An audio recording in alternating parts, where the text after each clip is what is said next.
ပဋ္ဌာန်းတရားရဲ့အနေအထားကိုဘဝနဲ့လေ့လာကြည့်ရအောင်ထင်ရှားတာလေးတစ်ခုနဲ့ပြောပြဟေတုပစ္စည်းလို့ဆိုပါစို့ဟေတုပစ္စယောဟေတုဆိုတာဘာကိုပြောတာတုံးဆိုရင်လူသားတွေရဲ့စိတ်တဏ္ဍာထဲမှာနှစ်သက်စရာမျက်နှိုးစရာအာယုံလေးကိုတွေ့တဲ့အခါမှာလူချင်းတယ်ကြိုက်တယ်ဆိုတဲ့သဘောလေးပေါ်လာတယ်အဲ့ဒီလူချင်းမှုတွေ့တာမှုဆိုတဲ့သဘောလေးကိုအဘိဓမ္မာဝေါဟာရကလောဘလို့ခေါ်တယ်ဒါလေးပေါ်လာကိုမနစ်မြို့တဲ့အာယုံနဲ့ဆုံတဲ့အခါကျတော့မကြိုက်ဘူးမုန်းတယ်ဆိုတဲ့သဘောလေးပေါ်လာအကြောင်းအရာတစ်ခုကိုဆင်ခြင်စဉ်းစားလို့လက်လန်းမမီတဲ့အခါတွေးဝေတယ်ဆိုတဲ့အမှန်တရားကိုအမှန်တိုင်းမသိဘူးဘာလုပ်ရမယ်ဘာကြံရမယ်ဆိုတာမသိဘူးဘယ်လိုဆုံးဖြတ်ရမှန်းမသိဘူးဆိုတဲ့တွေးဝေတဲ့သဘောလေးပေါ်လာတယ်မုန်းတီးတယ်ဆိုတဲ့သဘောလေးကိုဒေါသလို့ခေါ်တယ်တွေးဝေတယ်ဆိုတဲ့သဘောလေးကိုလောဘလို့ခေါ်တယ်ကဲပဋ္ဌာန်းတရားတော်အရာပြောမယ်ဆိုလို့ရှိရင်အားလုံးလက်တွေ့ကိုယ်တွေ့ကြုံဘူးကြလိမ့်မယ်တစုံတစ်ခုကိုအလိုမကျလို့ဒေါသဖြစ်နေတယ်ဆိုပါစို့ဒေါသဆိုတဲ့သဘာဝတရားလေးမိမိစိတ်ထဲမှာပေါ်လာတယ်အလိုမကျဒေါသဖြစ်နေတဲ့အချိန်မှာကိုယ့်ကိုယ်ဆန်းစစ်ကြည့်ဘာတွေတွေးနေတုံးအတွေးပိုင်းကိုစဉ်းစားကြည့်လိုက်မယ်ဆိုရင်မုန်းတီးတဲ့အတွေးတွေပဲတွေးနေတယ်မကျေနပ်တဲ့အတွေးတွေပဲတွေးမကျေနပ်စရာတွေတွေးတယ်မုန်းစရာတွေတွေးတယ်အလိုမကျမဲ့ကိစ္စတွေတွေးတယ်တွေးလေပေါ်လာသမျှတွေကလည်းအလိုမကျမှုတွေပံ့ပိုးနေတယ်လို့ဖြစ်နေကဲအဲ့ဒီကိစ္စမှာပဋ္ဌာန်းကဘလို့မြတ်စွာဘုရားကဘလို့ဟောတော့ဆိုရင်လောဘဒေါသဆိုတဲ့ခေါဏကအမုန်းတရားလေးမိမိတဏ္ဍာမှာပေါ်လာလို့ရှိရင်တဲ့အဲ့ဒီဒေါသလေးဟာရေတောက်မြစ်လိုဖြစ်သွားတယ်အဲ့ဒီဒေါသဆိုတဲ့အမုန်းတရားလေးသည်မုန်းတီးယွန်ရှာတဲ့အတွေးတွေကိုဆက်လက်ဖြစ်ပေါ်စေနေတယ်တစ်ပင်မှာတစ်မြစ်ကအပွင့်တွေအသီးတွေအရွက်တွေအကိုင်းတွေအခက်တွေကိုစီပင်ရှင်သန်းနေအောင်အမြင့်ကထောက်ပံ့နေတယ်လို့အမုန်းတရားလေးကမုန်းတဲ့အတွေးတွေကိုတွေးနေစေတယ်အမုန်းတရားလေးမကင်းမချင်းဒေါသဆိုတဲ့အမုန်းတရားလေးမကင်းမချင်းမုန်းတီးတဲ့အတွေးတွေဟာပျောက်မသွားဘူးအဲ့ဒါကိုပဋ္ဌာန်းပါဠိတော်မှာဟေတုတံပြုတ်တကာနံဓမ္မနံတယ်လို့ဟောတာဟေတုဟိတ်6ပါးပစ္စည်းတရားတို့သည်ဟေတုတံပြုတ်တကာနံဟိတ်နှင့်ရှင်သောစိတ်စေတသိက်တရားတို့အားလို့ဆိုစိတ်ထဲကအတွေးတွေဟာအယတ်လို့ပြောရင်အတွေးတွေပေါ့စာပေလို့ပြောလို့ရှိရင်ရှင်ဘက်သဘာဝသဘောတရားတွေပေါ့ဒေါသလေးကိုအကြောင်းပြုပြီးတော့မုန်းတီးတဲ့အတွေးတွေဟာဒေါသရှိနေသေးသမျှကာလပတ်လုံးမုန်းတီးတဲ့အတွေးတွေဟာရှင်သန်နေမယ်ဒေါသလေးသည်မုန်းတီးတဲ့အတွေးတွေကို fortify လုပ်ထားတယ်ခိုင်မြဲနေအောင်လုပ်ထားတယ်ရှင်သန်နေအောင်လုပ်ထားတယ်ဒါရင်လားလို့ဆိုတော့မကသေးဘူးတန်သမုဋ္ဌာနာနိစ္စရူပနာဆိုတော့ပြောပြီးဆိုတဲ့အချိန်ကြချိုသားသားမပြောဘူးဒေါသရှိနေတဲ့ပုဂ္ဂိုလ်ကအ ਨੇ ဆုံးမာဆဆပြောတယ်တူတူတောင်းတောင်းပြောတယ်စကားတူတူပြက်ပြက်ပြောတယ်ကျင်နာတဲ့စကားမျိုးကိုမပြောဘူးရိုင်းရိုင်းပြပြပြောတယ်အဲ့ဒီအပြောတွေဟာတန်သမုဋ္ဌာနာနိစ္စရူပနာခုနကအမုန်းတရားလွှမ်းမိုးထားတဲ့စိတ်ကထုတ်လုပ်လိုက်တဲ့ပစ္စည်းပဲအဲ့ဒါကိုစာပေကြတော့စိတ်တဆယုတ်လို့ပြောတာပေါ့ဗျာဝေါဟာရလေးတွေချင်းပဲကွဲသွားတာကဲဒါရင်လားလို့ဆိုမဟုတ်ဘူးကာယကံမြောက်တစ်ခုခုလှုပ်တဲ့အခါမှာလည်းပဲစိတ်ဆိုးနေတဲ့ပုဂ္ဂိုလ်တယောက်ဒီလမ်းလျှောက်တာတောင်းမှပဲဆောင်းဆောင်းအောင်အောင်သွားမယ် ညင်ညင်သာသာမသွားဘူးတစုံတစ်ခုကိုကင်နဲ့တွေ့တဲ့အခါမှာလည်းပဲကြမ်းကြမ်းထန်ထန်ဆောင်းဆောင်းအောင်လုပ်လို့ရှိတကားပိတ်ထားကအစဒေါသထွက်နေလို့ရှိရင်တကားပိတ်ထားကအစလမ်းလျှောက်တာကအစဆောင်းဆောင်းအောင်ပြင်းပြင်းထန်ထန်လုပ်လာအဲ့ဒီလို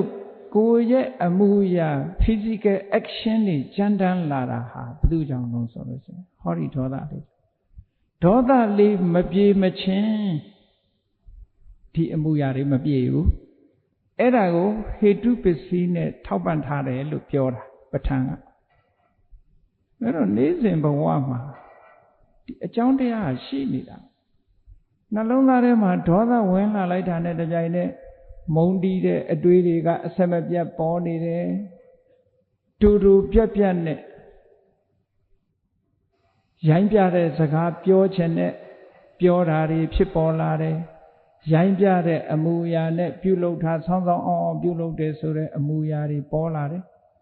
ဘသူကဒါတွေကိုဆက်လက်ဖြစ်ပေါ်စေတယ်လဲဆိုရင်ဒေါသဆိုတဲ့တရားကဆက်လက်ဖြစ်ပေါ်နေစေတာဒါကြောင့်မို့ဒေါသကိုမြတ်စွာဘုရားကဟေတုပစ္စယောလို့ခေါ်တာဟေတုဆိုတဲ့အကြောင်းတရားတဲ့သိမြစ်လိုပဲတဲ့အမြင့်ရှိနေသေးသမျှအဲ့ဒီအပင်ဟာရှင်သန်နေဦးမှာပဲအပွင့်ပွင့်တဲ့အချိန်ကျပွင့်မယ်သီးတဲ့အချိန်ကျသီးလာမယ်ဒီအမြင့်မပြတ်သေးသမျှဒါတွေဆက်လက်ဖြစ်နေမယ်လို့ဒီလိုခေါ်တယ်အဲ့ဒါကိုပဋ္ဌာန်းပါဠိတော်မှာဟေတုတံမြုတ်တကာနံဓမ္မာနံတံသမုဋ္ဌာနာနိသရူပနံဟေတုပစ္စယေနပစ္စယောဟေတုလောဘဒေါသမောဟအလောဘအဒေါသအမောဟဆိုတဲ့ဟေတုအမည်ရတဲ့သဘာဝတရားတွေဟာဟေတုတံမြုတ်တကာနံထိုဟိတ်နဲ့ရှင်းပြီးတော့ဖြစ်ပေါ်လာတဲ့စိတ်စေတသိက်လို့ဆိုတဲ့သဘာဝတရားတွေတံသမုဋ္ဌာနာနိသရူပနံထိုဟိတ်နဲ့ရှင်တဲ့သဘာဝတရားတွေနဲ့ဆက်ဆက်ဖြစ်ပေါ်နေတဲ့စိတ်တစရုပ်ဆိုတဲ့ပြောဆိုမှုတွေလှုပ်ရှားမှုတွေဒီယုတ်တရားတွေကိုဟေတုပစ္စယေနဟေတုပစ္စယတတ္တိဖြင့်ပစ္စယောဥပကာရကောကျေစုပြုကထောက်ပံ့ထားသည်ဟောတိဖြစ် maintain လုပ်ထားတာ fortify လုပ်ထားတာကဲဒေါသလေးလည်းပြေသွားရောခုနဟာတွေရှိသေးလားရှိတော့ဘူးလူတွေကဖြစ်လာပြီအဲ့ဒီကြတော့ I'm so sorry I apologize ဖြစ်လာခုနတော့ပြောချင်ရတယ်ပြောတယ်ဒေါသရှိတော့ပြောချင်ပြောဆိုချင်ဆိုပြီးတော့နောက်ကြတော့ I'm so sorry ဖြစ်သွားဘာဖြစ်လို့ဒေါသလေးပြေသွားတာနဲ့ခုနဟာတွေတခုမှဖြစ်တော့မုံတဲ့အတွေ့တွေပျောက်သွားပြီအိုးခွန်းလွတ်ကျင်နာတွေဖြစ်ကုန်ပြောတဲ့အခါလဲအကျင်နာစကားတွေပြောချိုချိုသားသားတွေဖြစ်လာပိုးပြီးတော့စိတ်ဆိုးပြီးစိတ်ပြေသွားရင်ပိုးကျင်နာတယ်လူတွေသွားရလာတဲ့ခါမှလဲခုနလိုဆောင်းဆောင်းအောင်မဟုတ်တော့အဲ့ဒီသဘောတွေကိုမြတ်စွာဘုရားကပဋ္ဌာန်းမှာဟောတာပါဒါလက်တွေ့ဘဝပဋ္ဌာန်းနည်းရရှုလို့ရထို့တူပဲဒါနမူနာလေးအနေနဲ့ဘုန်းကြီးတို့ကြည့်ရလောဘဖြစ်နေရင်လည်းလောဘနဲ့အတွေးတွေလောဘရဲ့အပြောတွေလောဘနဲ့လှုပ်ဆောင်ချက်တွေမောဟဖြစ်နေရင်လည်းကိုယ်ကာယတွေဖြစ်နေမောဟနဲ့ပတ်သက်တဲ့အတွေးတွေတွေးတယ်ဘယ်အရာမှမဆုံးဖြတ်နိုင်ဘူးတွေးဝေးနေတယ်ပြောရင်လည်းကမောက်ကမတွေဖြစ်တယ်လှုပ်ရင်လည်းကိုလိုကံလန်တွေဖြစ်ကုန်မောဟကောင်းတဲ့ဘက်ကျတော့အလောဘဆိုတဲ့သဘာဝဟိတ်တရားလေးတစ်ခုပေါ်လာလို့ရှိရင်လှူခြင်းစိတ်တွေတန်းခြင်းစိတ်တွေပေါ်လာတယ် generosity ဆိုတာလေးပေါ်လာတာ ਨੇ လှူရအောင်မယ်လို့လည်းပြောတယ်လှူဖို့လည်းကြိုးစားလာတယ်မတူဘူးသဘာဝလေးတွေအဒေါသဆိုတဲ့မေတ္တာသဘာဝတရားလေးပေါ်လာပြန်ပြီဆိုလို့ရှိရင်လည်းဘု து ကူညီရမလို့စိတ်ထဲမှာပြောရင်လည်းချင်းချင်းနာနာပြောတယ်ကူညီဖို့စကားတွေပြောလာတယ်လှုပ်ဆောင်တယ်အားပေးတယ်ဟောအဒေါသရဲ့အမောဟဆိုတာနဲ့အသိဉာဏ်ပေါ်လာတဲ့အခါကျတော့တွေးလိုက်တာလည်းပဲကောင်းတာလေးတွေကြီးပဲတွေးတယ်မှန်မှန်ကန်ကန်တွေးတတ်တယ်မှန်မှန်ကန်ကန်စဉ်းစားတတ်တယ်လှုပ်တဲ့နဲ့မလှုပ်တဲ့မှုဆိုတာလည်းဆုံးဆုံးပြတ်ပြတ်ရှိတယ်တွေးဝေပြီးတော့မနေဘူးပြောတဲ့စကားတွေကလည်းအကျိုးအကြောင်းစီလျော်တယ်လှုပ်တာကိုင်တာလည်းအဆင်တပြေရှိတယ်ဟော Era ha hetu pisibe. Pathandaya rodi ha. Alo da ledwi bhawane shinsapi do jime soye. Doye bhawama. Pathandaya ro myaswabhaya shinpyare dai achaung taya acho taya de. Pausat shintwe bi do phitpaw ne seta ba la. Do ha achaung taya de ne paung bi do achaung taya de ye phandi mu ko khan ne yada ba la lo. Pathandaya ma thabo paw. Ke alo thabo paw twa do bha acho shi dong so yin ma kaung ne achaung de let ma khan ne paw bya. Ma kaung ne achaung de let khan ne yin ma kaung de acho taya de la ma paw. Ero kaung de lu dai ha kaung chu chan na ji be lu jin nya da thbawa. Ma chan na jin bu la chan na jin. Sin dukha ma yauk chin badu ma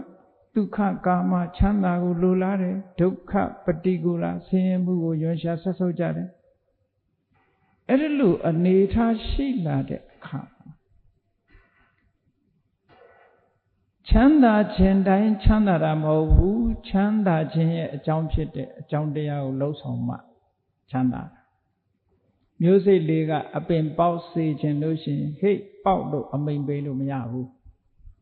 အကြောင်းနဲ့သူ့ဆိုင်ရာအကြောင်းနဲ့ပေါင်းဖက်ပေးရတယ်ဘာလို့อ่ะမြေကြီးထဲချပြီးရေလေးလောင်းပြီးတော့မြေနဲ့ရေနဲ့ဆုံစည်းပေးတာကိုကပေါက်ခိုင်းလို့မရဘူး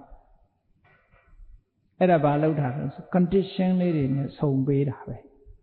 ကိုလုံနိုင်တာအဲ့ဒါ condition ကိုဆုံပေးရ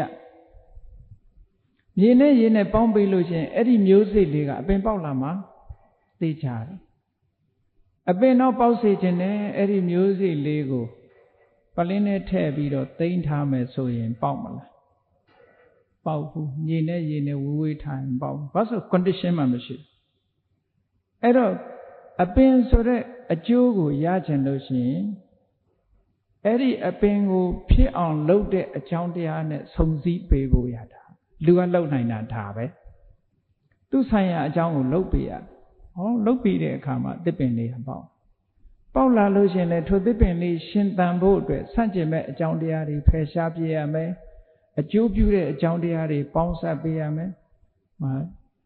ရေဩဇာထည့်ပေးတဲ့အခါထည့်ပေးတယ်ဖာတလိုက်ဇာလုပ်ပေးရတယ်ရေလောင်းပေးရတယ်ဟောအကြောင်းတွေလုပ်ပေးတယ်ပိုးတွေဘာတွေဖယ်ရှားပေးတယ်နေအောင်ကြည်ရတဲ့နေရာထားပေးတယ်ဆိုဟောအကြောင်းတရားတွေကလုပ်ပေးအကြောင်းတရားတွေလုပ်ပေးလို့ရှိရင်ပန်းမင်လေးဆိုရင်အဲ့ဒီပန်းမင်လေးကအပွင့်နေပွင့်လှပပဖြစ်တယ်ထို့တူပဲကိုယ့်ရဲ့ဘဝပဋ္ဌာန်းကိုသဘောပေါက်သွားလို့ရှိရင်ကိုယ့်ရဲ့ဘဝမှာကောင်းတဲ့အကြောင်းကောင်းတဲ့ချမ်းသာဒုက္ခကိုဖန်တီးပေးနိုင်တဲ့အကြောင်းတရားတွေကိုရွေးချယ်ရဆိုးကျိုးကိုဖန်တီးပေးနေတဲ့အကြောင်းတရားတွေကိုဖယ်ရှားရအကြောင်းတရားတွေအမြဲတမ်းနှစ်ခုရှိတယ်ကောင်းကျိုးချမ်းသာကိုဖြစ်ပွားစေတတ်တဲ့အကြောင်းတရားတစ်မျိုးမကောင်းကျိုးဆင်းရဲဒုက္ခကိုဖြစ်ပွားစေတတ်တဲ့အကြောင်းတရားတစ်မျိုးအဲ့ဒီနှစ်မျိုးထဲမှာကိုလှုပ်ပေးနိုင်တာဘာလဲလို့ဆိုကောင်းတဲ့အကျိုးတရားတွေကိုရှာကြံပြီးတော့ဖြည့်တင်းပေးဖို့ပဲ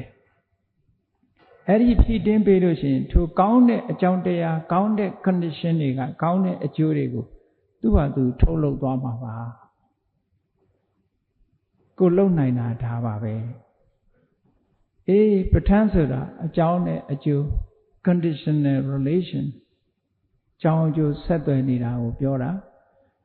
ကဲပဋ္ဌာန်းတရားမှာဘုရားမြတ်စွာကအဓိကဟောတဲ့အလုံးသိကြတဲ့24ပစ္စည်းပါပဋ္ဌာန်းတရားတော်မှာအဓိကအကြောင်းတရားနဲ့အကျိုးတရား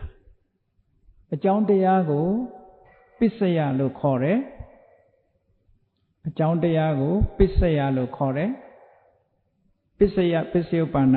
must be mentioned ပစ္စယပစ္စယုပ္ပန္န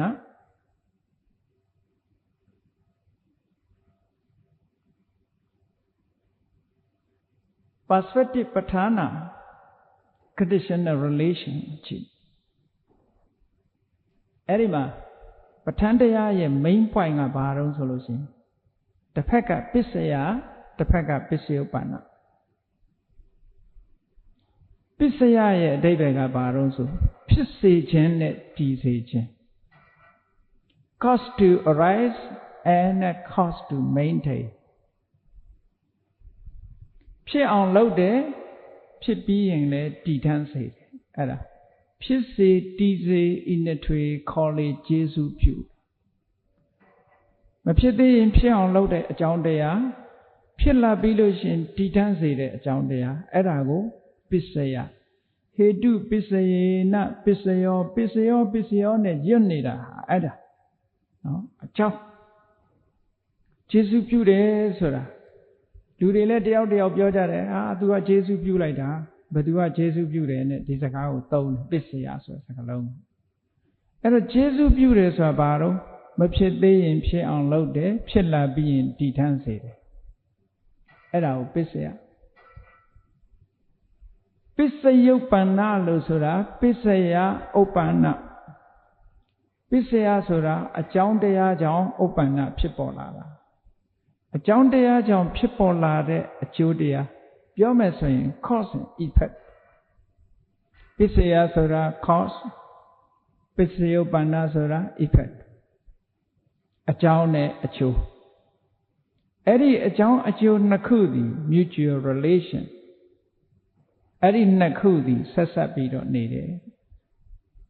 ပဋ္ဌာန်းတရားကြီးကိုခြုံငုံကြည့်မယ်ဆိုရင်ပစ္စယဘိုင်းမှာဘာတွေပါလဲဆိုတာကိုကြည့်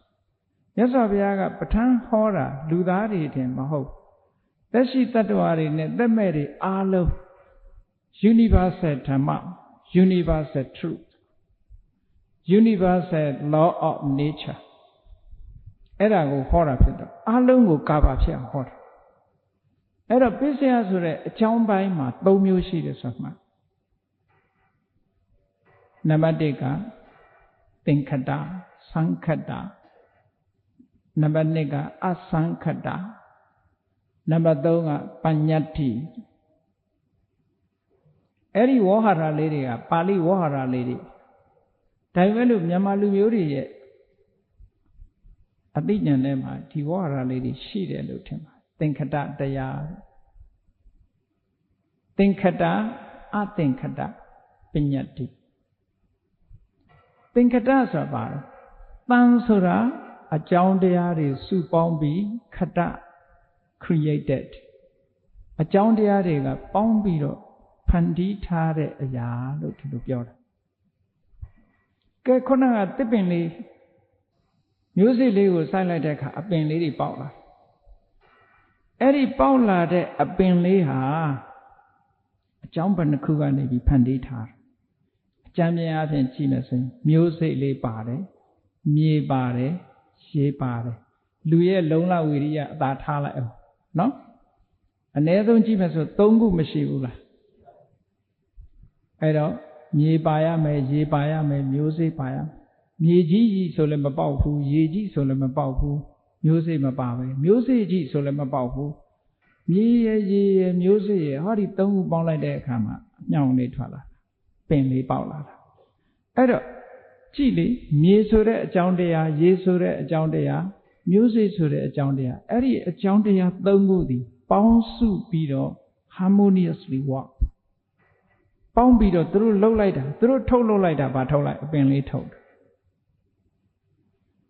အဲ့ဒီအကြောင်းတရားလေးတွေကိုပစ္စယလို့ခေါ်တယ်အဲ့ဒါကိုသင်္ခတလို့ခေါ်တယ်သင်္ခတဆိုတာအခုပြောတဲ့အကြောင်းတရားတွေကပေါင်းပြီးတော့ထုတ်လုပ်ထားတာအဲ့ဒီတရားမျိုးတွေကိုသင်္ခတကဲဘုန်းကြီးတို့တွေကိုလည်းပဲခန္ဓာကိုယ်ထဲကိုကြည့်ကြည့်လိုက်မျက်စိလေးနှလုံးဖွင့်ပြီးတော့အိမ်မောင်ကနေ brain box ဖွင့်ဟိုဘက်ဒီဘက်ကြည့်လိုက်တဲ့အခါမြင်စရာအာယုံတွေမမြင်ဘူးလားကဲအဲ့ဒါလိုမြင်တဲ့ထဲမှာအကြောင်းတရားအကျမ်းပြင်းအဖြစ်စဉ်းစားကြည့်မယ်ဆိုရင်မျက်စိပါလို့မြင်တာမဟုတ်လားပြင်ဘက်ကမြင်စရာအာယုံတွေရှိလို့မြင်တာမဟုတ်လားမျက်စိကအကြောင်းတစ်ခုမြင်စရာအာယုံကအကြောင်းတစ်ခုအဲ့ဒီထဲမှာမှောင်းနေမယ်ဆိုရင်မြင်စရာတွေမြင်ရမှာမဟုတ်ဘူးအလင်းရောင်လေးရဲ့အခုညီလေးပါသေးတယ်အလင်းရောင်လေးကအကြောင်းတစ်ခုမိမိရဲ့တတိထားမှုဆိုတဲ့ attention ကအကြောင်းတစ်ခုဘယ်နှခုဖြစ်သွား ၄ခုဖြစ်သွားအဲ့ဒီ၄ခုပေါင်းလိုက်တော့မှမြင်တယ်လို့ပြောရတဲ့အသိစိတ်လေးပေါ်လာကြည့်လေဒီအသိစိတ်လေးကိုဟောဒီအကြောင်း၄ခုကထုတ်ပေးလိုက်တာအဲ့ဒါကိုစံအကြောင်းတရားတွေကပေါင်းပြီးတော့ခတဖန်တီးလိုက်တာလို့ပြောတာသင်္ခတဆိုတာအဲ့ဒါကိုပြောတာအကြောင်းတရားတွေကစုပေါင်းပြီးတော့ပြုလုပ်ထားတဲ့အရာတဲ့ကဲဘုန်းကြီးတို့ဘဝကြီးတစ်ခုလုံးကိုကိုယ့်ရဲ့လက်တွေ့ဘဝပဋ္ဌာန်းနည်းနဲ့စဉ်းစားကြည့်ကိုယ့်ဘဝမှာဒီလိုဆိုင်ရာအကြောင်းတွေကထုတ်လုပ်ပေးနေတာနေ့တိုင်းအကြောင်းတရားမပါဘဲနဲ့လုံးဝဘယ်ရာမှမဖြစ်ဘူးကြည့်မျက်စိကမြင်တာလေးပဲအကြောင်းကနားလည်းထို့တူပဲအတန်ကြားတယ်ဆိုရင်အတန်ရှိရတယ်နားရှိရတခုမရှိဘူးဆိုအတန်ကတိတ်ဆိတ်နေဆိုရင်မကြောက်နားကပင်းနေတယ်ကန်းနေတယ်မကြောက်ဆိုင်ရာအကြောင်းတရားတွေအပြည့်အစုံရှိနေရအပြည့်အစုံရှိနေလို့ရှိရင်ပြည့်စုံတဲ့အကျိုးတရားတွေဝင်နေမှာပဲတခြားစိတ်တွေဟာလည်းပဲပဋ္ဌာန်းနည်းနဲ့နောက်ကြလို့ရှိရင်ရှင်းပြီးတော့ကြည့်တဲ့အခါမှာတွေ့လာ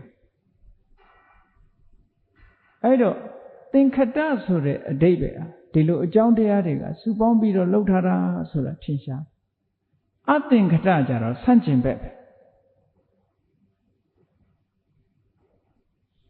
အကြောင်းတရားတွေကစုပြီးတော့လှုပ်ထားတဲ့ဟာမဟုတ်ဘူးတဲ့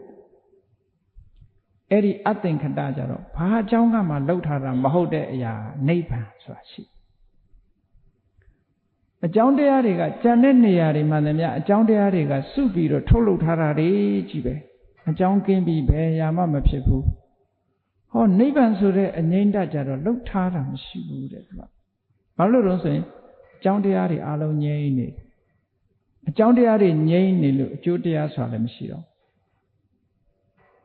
အငြိမ့်တသက်ကိုပြောတာအဲ့ဒါကြတော့အသင်္ခတဆိုတာနိဗ္ဗာန်နောက်တစ်ခုပညတ္တိဆိုတာတော့သင်္ခတအသင်္ခတနှစ်ခုကိုဆွဲပြုပြီးတော့လူတွေကနေပြီးတော့အမည်အမျိုးပေးထားတာ concept လူတွေရဲ့အယူဆတရားနာမည်အမျိုးပေးထားတာအတွင်းအနှစ်မဟုတ်ဘူးအဲ့တော့ပစ္စယပိုင်းမှာကြည့်လိုက်မယ်ဆိုရင်အကြောင်းဆိုတဲ့ထဲမှာသင်္ခတဆိုတဲ့အကြောင်းရှိတယ်အသင်္ခတဆိုတဲ့အကြောင်းရှိတယ်ပညတ္တိဆိုတဲ့အကြောင်းရှိတယ်အကြောင်း၃မျိုးတဲ့ပဋ္ဌာန်းမှာဟေတုပစ္စယောအာရမဏပစ္စယောအဓိပတိပစ္စယောဆိုဒီပစ္စယတွေအကုန်လုံးပြောသွားတဲ့ထဲမှာဟောဒီလူရင်းအချုပ်ကတော့ဒီ၃ခုနော်ဒီ၃ခုတည်းကပြောနေကဲပစ္စယပန္နပိုင်းအကြောင်းညာဖြစ်လာတဲ့အကျိုးတရားပိုင်းကိုကြည့်မယ်ဆိုရင်သင်္ခတတစ်မျိုးပဲရှိတယ်သင်္ခတဆိုတာအကြောင်းတရားတွေကစုပြီးထုတ်လုပ်ထားတဲ့အကျိုးတရားဆိုတာစိတ်ရယ်စေတသိက်ရယ်ရုပ်ရယ်ဒါကိုပြောတာနော်အဲ့တော့ဘုန်းကြီးတို့တွေမှာရှိနေတာစိတ်ရယ်စေတသိက်ရယ်ရုပ်ရယ်ဒါပဲရှိတာအကျဉ်းအမဲ့ပြောမယ်ဆိုရင်နာနဲ့ရုပ်ဒီနှစ်ခုရှိတာ body and mind ဒီနှစ်ခုပဲရှိအဲ့ဒီနှစ်ခုဒီအကြောင်းတရားဘက်မှာလည်းပါတယ်အကျိုးတရားဘက်မှာလည်းပါနိဗ္ဗာန်ကအကြောင်းတရားဘက်တက်မှသာပါတယ်အကျိုးတရားဘက်မှာမပါဘူးဆိုတာကိုတတိထားဖို့ပေါ့နော်ဒါကပဋ္ဌာန်းကျမ်းကြီးတစ်ခုလုံးကိုခြုံငုံပြီးတော့ကြည့်လိုက်မယ်ဆိုရင်သဘာဝအားဖြင့်ဒီမြင်ကွင်းကိုမြင်ရမှာဖြစ်ပါတယ်အဲ့တော့အကြောင်းပြုတယ်ဆိုတာတွေဟာစုပေါင်းလှုပ်ဆောင်ထားတဲ့အရာတစ်ခုကထပ်မံပြီးတော့အကြောင်းပြုတယ်အဲ့လိုလှုပ်ဆောင်ထားတဲ့အရာမဟုတ်တာကလည်းပဲအကြောင်းပြုတယ်လူတွေယူဆထားတဲ့ general consensus လို့ခေါ်တဲ့ concept ကလည်းပဲအကြောင်းပြုတယ်အကျိုးဆိုတာကြတော့ခုနထုတ်လုပ်ထားတဲ့အကြောင်းတွေကစုပြီးထုတ်လုပ်ထားတဲ့အရာတစ်မျိုးသာဖြစ်တယ်ဟောပစ္စယပန်ဒီနှစ်ခုကိုအချင်းအားဖြင့်ဒီလိုမှတ်ထားပြီးတော့ကဲပဋ္ဌာန်း24ပစ္စည်းကိုခြုံပြီးတော့ပြောမယ်ဆိုလို့ရှင်အဋ္ဌိနဲ့နတ္ထိဒီနှစ်ခုလားအဋ္ဌိဟောအလုံးသိကြတဲ့အတိုင်း24ပစ္စည်းထဲမှာအဋ္ဌိပစ္စယောနတ္ထိပစ္စယောလို့လာလိုက်တယ်အဋ္ဌိဆိုတာရှိနေတဲ့အချိန်ပိုင်းမှာအကျိုးတရားကိုထုတ်လုပ်တာအကျိုးတရားကို maintain လုပ်တာအဋ္ဌိ နတ္ထိဆိုတာမရှိတော့တဲ့နောက်ပျောက်ကွယ်သွားမှအကျိုးတရားကိုမိန်တိန်လုပ်တာအဲ့တော့အဋ္ဌိပိုင်းနတ္ထိပိုင်းနှစ်ခုခွဲလိုက်ပဋ္ဌာန်း24ပစ္စည်းမှာရှိနေတုံးအကျိုးပြုတာကတစ်ပိုင်းမရှိတော့မှအကျိုးပြုတာတစ်ပိုင်းအဲ့တော့ရှိနေတုံးအကျိုးပြုတယ်ဆိုတာတွေကလည်းပဲစဉ်းစားကြည့်မယ်ဆိုရင်ရှိနေတုံးကျေးဇူးပြုတယ်ဆိုတဲ့ဟာမှာပုရိဇာတဘွန်အာလိယာကြိုတင်ပြီးတော့ဖြစ်ပြီးရှိနေတုံးကျေးဇူးပြုတာကတစ်ခုသဟဇာတဘွန် together တူတူဖြစ်လာပြီးကျေးဇူးပြုတာကတစ်ခုပัจฉาဇာတပစ္ဆာဇာတဘွန်လိတာ နောက်မှမွေးလာပြီးကျေးဇူးပြုတာကတစ်ခုသုံးခုရှိတယ်အကြံဉာဏ်ခွဲပြမယ်ဆိုရှိတုံးကျေးဇူးပြုတာတွေအကြောင်းတရားတွေဟာတချို့အကြောင်းတရားကအကျိုးတရားမပေါ်ခင်ကြိုတင်မွေးဖွားတာကြိုတင်ပေါ်လာတယ်တချို့တရားကသူမွေးခြင်းအကျိုးတရားပါတစ်ခါတည်းပါလာသဟဇာတတချို့ကြတော့မမွေးခင်ကအကျိုးတရားကရှိနေတဲ့နောက်မှအကြောင်းတရားကပေါ်လာပြီးတော့ထောက်ပံ့တယ်ပစ္ဆာဇာတအပိုင်း၃ပိုင်းရှိတယ်အဋ္ဌိမှာအဲ့တော့အဋ္ဌိရဲ့သဘောကရှိနေခိုင်းမှကျေးဇူးပြုမရှိတော့ရင်ကျေးဇူးမပြုဘူးဥပမာမယ်ညောင်ရည်အိုးထဲမှာထည့်ထားတဲ့ရေကလေးကထိုညောင်ရည်အိုးထဲမှာစိုက်ထားတဲ့ပန်းကလေးညှို့မသွားအောင်သူရှိနေတဲ့အခိုက်သူကျေးဇူးပြုတယ်အဲ့ဒီရေမရှိတော့ရင်ကျေးဇူးမပြုနိုင်ဘူးရှိနေခိုင်မှာကျေးဇူးပြုတာအဲ့ဒါမျိုးကိုအဋ္ဌိလို့ခေါ်တယ်အဋ္ဌိပစ္စယောဆိုတာရှိနေတဲ့အခိုက်ကျေးဇူးပြုတာမရှိတော့ရင်ကျေးဇူးမပြုဘူးဆိုတဲ့အဓိပ္ပာယ်ရတယ်အကျိုးတရားလည်းရှိနေရမယ်အကြောင်းတရားလည်းရှိနေရမယ်ရှိနေတဲ့အခိုက်ကလေးမှာကျေးဇူးပြုတယ်သဟဇာတဆိုတာကြတော့အကျိုးတရားနဲ့အကြောင်းတရားဗျိုင်းတူပေါ်လာပြီးတော့အပြန်အလှန်ကျေးဇူးပြုတယ်ဒါရောဖြစ်နိုင်သလားဆိုဖြစ်နိုင်တာ bond together တွေကနေမင်းကြီးထွက်လာရင်တခါတည်းအမောင်လည်းပျောက်သွားတယ်အလင်းလည်းရောက်လာတပြိုင်နက်ပဲလေအမောင်ပျောက်ထားရဲ့အလင်းရောက်ထားရဲ့တပြိုင်နက်ပဲ simultaneously တပြိုင်နက်ဖြစ်လာအလင်းကအရင်ပေါ်လာပြီးအမှောင်ကနောက်မှပျောက်တာမဟုတ်ဘူးအမှောင်ပေါ်ဒါနဲ့တပြိုင်နက်အလင်းလည်းပျောက်သွားတယ် bond together နေမင်းကြီးထွက်လိုက်တာနဲ့အလင်းဟာတခါတည်းပါလာတယ် bond together ဘာကြတာအဲ့လိုအကြောင်းတရားရောအကျိုးတရားရောနှစ်ခုစလုံးဟာတပြိုင်နက်ပေါ်လာပြီးတဲ့အခါအပြန်အလှန်ထောက်ပံ့နေတာကိုသဟဇာတပစ္စည်းလို့ခေါ်တယ်ပစ္ဆာဇာတပစ္စည်းကြတော့အဓိပ္ပာယ်တစ်မျိုးအကျိုးတရားတွေကသူ့ဘာသူဆိုင်ရာအကြောင်းကြောင့်ဖြစ်နေတယ်အဲ့ဒီဖြစ်နေတဲ့အကျိုးတရားကိုနောက်မှဖြစ်ပေါ်လာပြီးတော့ထောက်ပံ့တယ်သူကြတော့ဖြစ်စေတာမဟုတ်ဘူးထောက်ပံ့တာ sustain လုပ်တာနောက်မှပေါ်လာပြီးတော့ထောက်ပံ့တာဒါတွေကဖြစ်တာပေါ့နောက်မှရောက်လာပြီးတော့ထောက်ပံ့နိုင်တာတွေလည်းအများကြီးရှိတာပေါ့အရင်မွေးထားတဲ့ပုဂ္ဂိုလ်တယောက်ကိုနောက်ကမွေးလာတဲ့နောက်မှမွေးလာတဲ့ပုဂ္ဂိုလ်ကထောက်ပံ့ပေးတာတို့စာပေထဲမှာတော့ဘာနဲ့ဥပမာပေးထားတုံးဆိုလင်းတငယ်လေးတွေရဲ့ခန္ဓာကိုယ်ကိုတဲ့အစာစားလို့တဲ့အာသာကနေပြီးတော့သူတို့ရဲ့ခန္ဓာကိုယ်ကိုထောက်ပံ့ပေးထားတယ်လို့အထက်ကရာကဒီဥပမာပေးထားတယ်အဲ့ဒီဥပမာကိုအဓိပ္ပာယ်ဖော်တဲ့အခါမှာဘယ်လိုအဓိပ္ပာယ်ဖော်ကြတော့ဆိုရင်လင်းတလေးတွေဟာတဲ့မိဘတွေကနေပြီးတော့အစာမကျွေးဘူးစားရနိုးနဲ့မျောလင်းချက်ဖယ်ရှိတယ်မိဘဖြစ်တဲ့လက်ရအမေအဖေတို့ကနေအစာကိုယူပြီးတော့မကျွေးသည့်အတွက်ကြောင့် သူတို့ဟာစားရနိုးဆိုတဲ့မျောလင်းချက်လေးနဲ့ပဲအသက်ရှင်ကိုယ်တိုင်အတောင်လက်ဆုံတဲ့အခါမှာရှားပြီးစားတယ်လို့ဒီလိုအဓိပ္ပာယ်ဖော်တယ်။မှန်တော့အဲ့ဒီအဓိပ္ပာယ်မဟုတ်တော့ဘူးနော်။ဘာဖြစ်လို့လဲဆိုလင်းတာကအစာမကျွေးဘူးဆိုတာလည်းမဟုတ်ဘူး။လူတွေကလက်ဓာကြီးတွေအစာချီသွားတာကိုမတွေ့လို့လက်ဓာငယ်လေးတွေကိုအစာမကျွေးဘူးဆိုတဲ့အယူဆတရားပေါ်လာတာ။အမှန်ကတော့လင်းနာကြီးတွေဆိုတာလက်ဓာတွေကခုခေတ်တော်တော်ရှားသွားတော့မမြင်ဘူးတဲ့ပုဂ္ဂိုလ်တွေလည်းရှိကောင်းရှိမယ်ပုတ်ဆက်နေတဲ့အသားမှာသူတို့ကစားလေးရှိတာကိုခွေးသေးကောင်နဲ့လက်ဓာဆိုပြီးတော့ပြောကြတာအဲ့တော့လက်ဓာတွေကပုတ်နေတဲ့အသားတွေကိုစားပြီးသူတို့စားတဲ့အခါမှာသူတို့လေပင်ကြီးတွေကအရှည်ကြီးတွေအဲ့ဒီလေပင်ထဲမှာသူတို့ကသိမ့်တဲ့အိတ်ကလေးပါလက်ဓာရဲ့လေပင်ထဲမှာသိမ့်ထားတဲ့အိတ်ရှိတယ်သူတို့စားတာလဲစားတယ်အပိုးကိုသူတို့အဲ့ဒီလေချောင်းထဲမှာထည့်သွားအတိုက်ပြန်ရောက်တဲ့အခါကျတော့ဗစက်ကလေးဟပြီးတော့ကောင်လေးတွေလေချောင်းထဲကအစာတွေကိုနှိုက်စားကြတာလူတွေအနေနဲ့ကြည့်မယ်ဆိုရင်လက်ဓာကြီးတွေအစာချီသွားတာမရှိဘူးသူတို့ပဲစားသွားကြတယ်လို့ဒီလိုထင်ကြတာထင်တော့လက်ဓာတွေကအစာမကျွေးဘူးလို့ဒီလိုထင်တာမဟုတ်ဘူးကျွေးတယ်လေပင်နဲ့ကနေပစဟပေးတဲ့အခါမှာအဲ့ဒီမှာလက်ဓာလေးတွေကနှိုက်စားကြဘယ်မိခင်ဖြစ်ဖြစ်အစာတော့ကျွေးတာကြီးပဲအစာအငတ်ခါထားသေသွားမှာပေါ့နော်အေးအဲ့ဒါလို့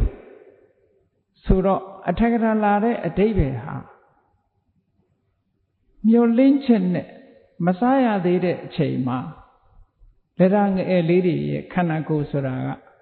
ဥကပေါက်လာလို့ထိုလက်ဓာရဲ့ခန္ဓာကိုယ်လေးတွေဟာအရင်မွေးဖွားထားတယ်မွေးဖွားထားပြီးပြင်အစာစားလို့တဲ့အာသာဆန္ဒပေါ်လာတဲ့အခါအဲ့ဒီအာသာဆန္ဒကနေပြီးတော့သူတို့ရဲ့ခန္ဓာကိုယ်ကိုထိန်းထားတယ်ဆိုတဲ့အဓိပ္ပာယ်လေးကိုပြောတာအချိန်ပိုင်းလေးလူတွေဟာမျောလင်းချက်နဲ့အသက်ရှည်ဆိုတာလို့ပေါ့မျောလင်းချက်ကလေးနဲ့အသက်ရှည်နေတယ်ဆိုတဲ့အဓိပ္ပာယ်စိတ်စွမ်းအားလို့ပြောတာစိတ်စွမ်းအားကလည်းအလွန်ကြီးတယ်တခါတော့ကဒကာကြီးတယောက်သေလူမျောပါဖြစ်နေပြီသေကံနီးနေပြီဆိုပါစို့သို့တော့အသက်ကမထွက်သေးဘူးဘာလို့အသက်မထွက်သေးတာတုံးဆိုအဝေးမှနေတဲ့သူ့သားကြီးမလာသေးလို့အသက်မထွက်သေးတာသူ့သားကနေ့ရောက်မယ်နေ့ဖန်ရောက်မယ်နဲ့အဲ့ဒါမျောနေအသက်ကမထွက်ဘူးအဲ့ဒါပစ္စဇာတပစ္စည်းပဲမျောလင်းချက်ကနေပြီးတော့ဆွဲထားသားလဲရောက်ပါပြီဆိုစကားစမြည်ပြောပြီးသေသွားရောဒါပစ္စဇာတနောက်မှဖြစ်လာပြီးတော့ထောက်ပတ်နေဆိုတဲ့သဘောကိုပြောတာအဲ့ဒါအဋ္ဌိပစ္စည်းအဲ့တော့အဋ္ဌိပစ္စည်းနဲ့ပတ်သက်ပြီးတော့ပစ္စည်းခွဲတွေလည်းရှိတယ်အဲ့တော့ရှိနေတုံးမှာအကျိုးနဲ့အကြောင်းတရားပစ္စည်းနဲ့ပစ္စည်းဥပ္ပံရှိနေခိုင်းမှာကျေစုပြုတာအဲ့ဒီလိုကျေစုပြုတဲ့အခါမှာဘွန်အာလိယာကြိုတင်ဖြစ်နေပြီးတော့ကျေစုပြုတဲ့ပစ္စည်းတွေရှိတယ် born together တပြိုင်တည်းဖြစ်ပြီးကျေစုပြုတာတွေရှိတယ် born later နောက်မှမွေးပြီးကျေစုပြုတာရှိတယ်လို့အပိုင်း၃ပိုင်းအဲ့ဒါလို့ရှိနေခိုင်းကျေစုပြုတာတွေကိုလည်းအဋ္ဌိထဲမှာဒီလို၃မျိုးခွဲနိုင်တယ်နောက်တစ်ခုနတ္ထိမရှိတော့မှကျေစုပြုတာမရှိတော့မှကျေစုပြုတယ်ဆိုတာဒါလည်းပဲတူတူဆိုတော်တော်ထူးဆန်းတဲ့ condition တစ်ခုပဲမရှိတာဒီပင်လင်သူနောက်ထပ်ပေါ်ဖို့အတွက် chance ပဲထားမရှိတာဟာနောက်ဟာကိုကျေစုပြုအနန္တရပစ္စယောသမဏန္တရပစ္စယောဥပနိတယပစ္စယောအာဒေဝနပစ္စယောကာမပစ္စယောနတ္ထိပစ္စယောဝိကတပစ္စယောအဲ့ဒီ၅မျိုးကမရှိတော့တဲ့နောက်မှာကျေစုပြုတာတွေသူကရှိနေတုန်းမှာကျေစုမပြုဘူးသူတို့ချုပ်ပြောက်ပေးသွားခြင်းဒီပင်လင်အကြောင်းတရားပဲကွယ်ပေးခြင်းဒီပင်လင်အကြောင်းတရားပဲဆိုပါစို့နေကြီးဝင်လိုက်တာနဲ့တပြိုင်နဲ့အမှောင်ရောက်မလာဘူးလားအဲ့တော့နေသည်ကွယ်ပေးခြင်းဟာအမှောင်အတွက် chance ပေးလိုက်တာ နေကြီးရတာဆက်ရှိနေမယ်ဆိုအလင်းကြီးကဆက်ရှိနေဦးမှာပဲလေအဲ့တော့နေဝင်လိုက်တာနဲ့တပြိုင်နက်အမှောင်ရောက်လာနေဝင်ချင်းမှောင်သွားတယ်ဆိုရင်ဟောအမှောင်အတွက်ဖြစ်ဖို့ရအတွက် chance တစ်ခုပေးလိုက်တာပဲအဲ့ဒီပစ္စည်းမျိုးကိုဒါနတ္ထိပစ္စည်းလို့မရှိတော့တဲ့နောက်မှခြေဆုပြုတာမရှိခြင်းဖြင့်ခြေဆုပြုတာရှိနေတော့မှခြေဆုမပြုဘူးမရှိတော့မှခြေဆုပြုတယ်ဒီအုပ်စုက9ခုရှိတယ်ကဲအဲ့ဒီတဘာဝတွေကိုပဋ္ဌာန်းတစ်ခုလုံးကိုခြုံငုံကြည့်ဖို့ရအတွက်အဋ္ဌိနဲ့နတ္ထိ24ပစ္စည်းပေါင်းလိုက်တဲ့အခါကျတော့33ပစ္စည်းတောင်ဖြစ်သွားတဘာဝအခွဲလေးတွေနဲ့ပေါင်းတဲ့အခါ33ပစ္စည်းကြည့်PowerPoint ကိုကြည့်လိုက်မယ်ဆိုရင်ကြည့်အခုမြားလေးတွေအတွင်းမှာဘာမှမရှိဘူးဘုန်းကြီးတို့တဏ္ဍာမှာဖြစ်တဲ့စိတ်ကလေးတစ်ခုဘလောက်အကြောင်းတရားတွေကထောက်ပံ့ထားတယ်ဆိုတာကြည့်နော်ရှေ့ကရှိနေတဲ့စက်ဝိုင်းလေးတစ်ခုမှရှိနေတာရှေ့စိတ်ကလေးရှိနေတယ်အဲ့ဒီရှေ့စိတ်ကလေးပျောက်သွားမှသူကနောက်စိတ်ပေါ်လို့ရမှာအဲ့ဒီနောက်စိတ်ဟာကြည့် object ဆိုတာရောက်လာပြီသူ့ရဲ့အကြောင်းတစ်ခုဒါနဲ့တင်သူမပေါ်နိုင်သေးဘူးခုက object ပဲရှိသေးတယ်သူ့မှာ base ရှိအောင်မှာဟော base ဝင်လာပြီ base ဝင်လာပြီဟောအကြောင်းတွေဆုံမိသွားပြီဘာလို့နေသေးတုံးရှေ့ကပျောက်ဖို့လိုတယ်ဟောပျောက်သွားပြီရှေ့ကပျောက်လာပြီဆိုတဲ့အခါဟောသူပေါ်လာစိတ်ဖြစ်တာအဲ့တိုင်းပဲကြည့်ဒါကိုပြောတာသင်္ခတအကြောင်းတရားတွေကစုပြီးလှုပ်ထားတာတဲ့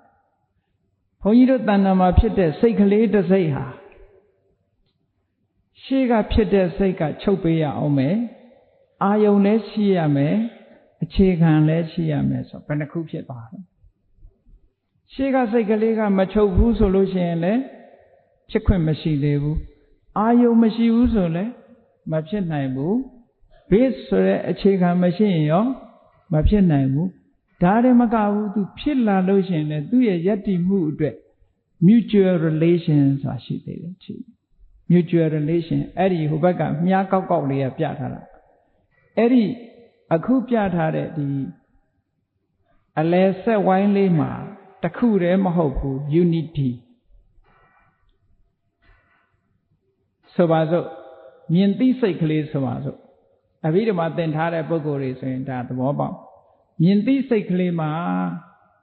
စေတသိက်9ခုပါတယ်ဆိုတော့ unity of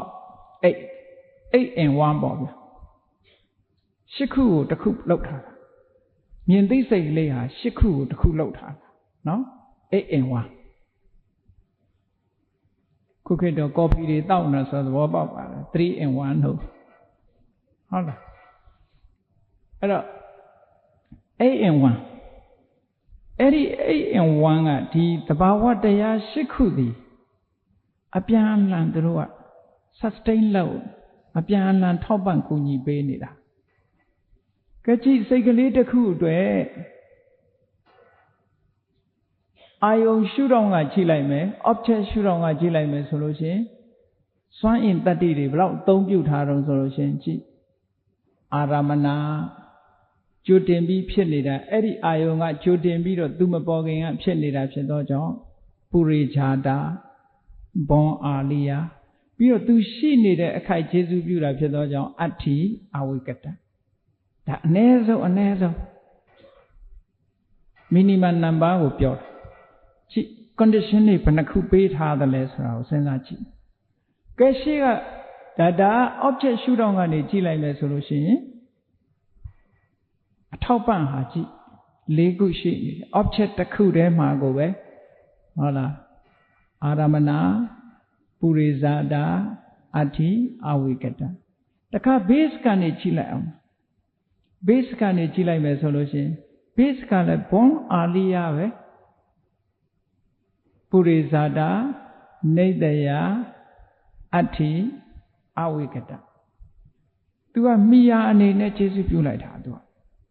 ပုရိဇာတဘွန်အာလိယဒါကြောင့်မို့သူ့ပုရိဇာတကြိုဖြစ်နေတာနေတယအမိခံတယ်အဋ္ဌိရှိနေတုံး အဝိကတမကင်းပြောက်သိခင်ဟောဒီစွမ်းအင်နေစုပြီးတော့စပ်ပုတ်လုပ်လိုက်တာကဲရှိကစိတ်ကလေးမှလည်းပဲနောက်စိတ်ကိုတွန်းပေးဖို့ရတဲ့စွမ်းအင်တွေဘယ်နှခုရှိတုံးဆိုကြည့်အနန္တရာသမဏန္တရာဥပနိတယနတ္ထိဝိကတဟောအနန္တရဆိုတာ no interval ခြားထဲမှာဘာမှမခြားဘူးခုပြောက်ခုရောက်နော်ဘာထဲမှာမခြားရသမဏန္တရလုံးဝမခြားဘူးဥပနိတယအကြီးသောမိယအကြောင်းတစ်ခုနတ္ထိမရှိတော့တဲ့နောက်မှခြေဆုပြုတာဝိကတသူလုံးဝပြက်ပြယ်သွားမှခြေဆုပြုတာနည်းနည်းလေးချမ်းနေသေးရင်ထုတ်လုပ်နိုင်နေဘူးတဲ့နောက်ကဟောသူကလည်းဒီစိတ်ပေါ်ဝေးရအတွက်သူ chance ပေးလိုက်တာဆိုခုကစိတ်ကလေးတစ်ခုဟာစက္ကန့်ကိုအပုံတရားပုံတစ်ပုံတောင်မှကြာမယ်မထင်ဘူးဘာဖြစ်လို့လဲဆိုလက်ဖြစ်တစ်တွဲခန့်မှာဂရေတသိန်းလောက်ဖြစ်တယ်ဆိုရဲနှုံသားနဲ့တွက်မယ်ဆိုလို့ရှင်စက္ကန့်ကိုအပုံ100လောက်အပုံတစ်သိန်းလောက်ပုံသွားလိုက်ပုံပြီးတော့မှအဲ့ထဲကနေတပုံစာလောက်မိုးမင်းလောက်လေးတင်ရှိတဲ့ဒီစိတ်ကလေးဟာအထောက်ပံ့နေဘလောက်လိုးနေတယ်လဲဆိုတာကြည့် condition တွေအများကြီးထောက်ပံ့နေတာရှေ့ကနေထောက်ပံ့တယ်နော် object ဘက်ကထောက်ပံ့တယ် base ဘက်ကထောက်ပံ့တယ်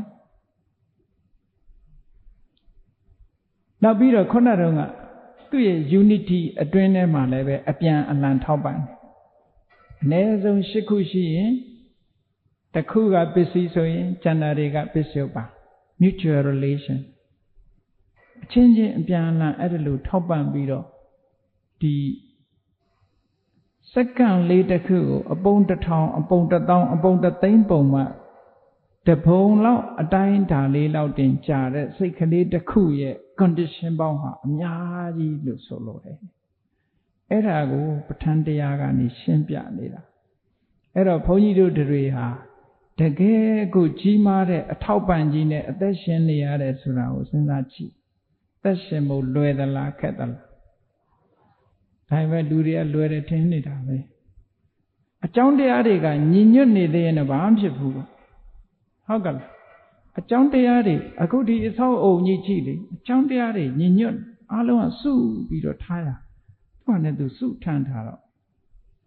တခုခုကသာချိုရင်းသွားလိုက်မှဆိုဝုန်းဆိုပြိုကျမှာမဟုတ်အဲ့ဒါလို့ပဲလူရဲ့ဘဝကြီးမှာအကြောင်းတရားတွေမြောက်များစွာစုပေါင်းထမ်းထားအဲ့ဒီထမ်းထားတဲ့အကြောင်းတရားတွေတခုခုပြိုလဲသွားလိုက်မှဆိုရင်အကုန်လုံးပျက်စီးသွားမှာသင်္ခါရတရားဆိုတာတဗ္ဗေသင်္ခါရအနိစ္စ all conditioned things are subject to impermanence အကြောင်းတရားတွေထောက်ပြီးရှင်သန်ထားတာအကြောင်းတရားတွေရဲ့အထောက်ပံ့ပေါ်မှာရှင်သန်နေရတာဖြစ်သောကြောင့်အကြောင်းတရားတွေရဲ့အထောက်ပံ့နဲ့တည်နေရတဲ့ဘဝဟာ so horrible so terrible ကြောက်စရာဘဝကြီးဆိုတာဖရာယဟန္တာတွေကဒီအမြင်ကိုမြင်ပါတယ်ဘုန်းကြီးတို့တွေကြတော့ပျော်စရာကြီးလို့မြင်နေတာဟုတ်လားကဲအဲ့တော့ခဏလေးနားမယ်နော်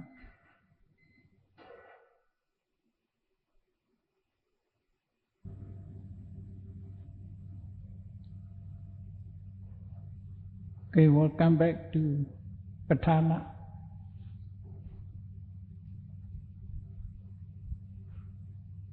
ပဋ္ဌာန်းရဲ့အကြောင်းကို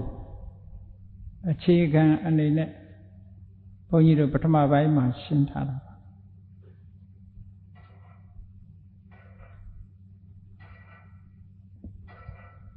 အကြောင်းတရားနဲ့အကျိုးတရားတွေဟာအပြန်အလှန်ဘယ်လိုဆက်သွယ်ပြီးတော့အကြောင်းကအကျိုးကိုဘယ်လို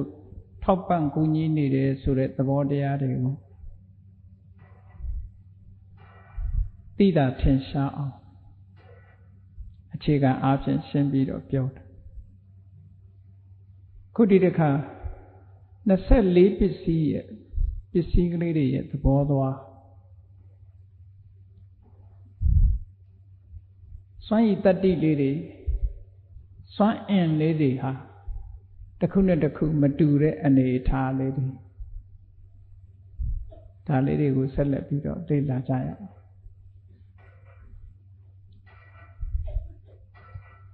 အလုံးသိကြတဲ့အတိုင်း24ပစ္စည်းမှာဟေတုပစ္စယောအာရမဏပစ္စယောစသဖြင့်မြတ်စွာဘုရား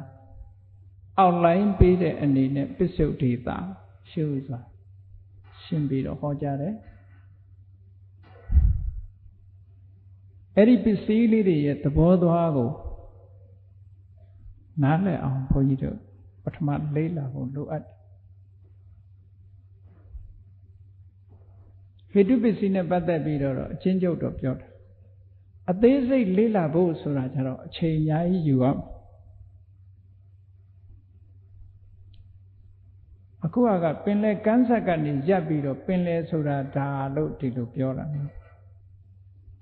အဲ့ဒီလောက်လေးနဲ့ပင်လယ်ကြီးကိုမြင်ဘူးတယ်လို့တော့ပြောနိုင်တယ်ပင်လယ်ရေလေးကိုနည်းနည်းမြည်ကြည့်လို့ရှိရင်လည်းအရသာတော့သိမယ်ပေါ့သို့တော့ပင်လယ်ထဲမှာလေ့လာစရာတွေအများကြီးရှိသေးတယ်ဆိုတာပဋ္ဌာန်းကျမ်းကြီးကလည်းအခုပဋ္ဌာန်းဆိုတာဒီလိုပဲလို့အခြေခံသဘောတရားလေးကိုရှင်းပြလိုက်တာ ਨੇ မြင်ဘူးယုံပဲကြားဘူးယုံပဲရှိအောင်မှာပဲရှစ်ဆက်လေ့လာဖို့တွေကအများကြီးပဲတို့ရဲ့ဘဝပဋ္ဌာန်းနဲ့ဆက်ဆက်နေတာဆိုတာသဘောပေါက်သွားဖို့ပါကဲဟေတုပစ္စယောဆိုတာဘာကိုပြောတာလဲပါဠိစကားလုံးအနေနဲ့ဟေတုပစ္စယောစကားလုံးလေးနှလုံးရှိတယ်ဟေတုရဲ့ပစ္စယောရဲ့ဟေတုရဲ့အဓိပ္ပာယ်က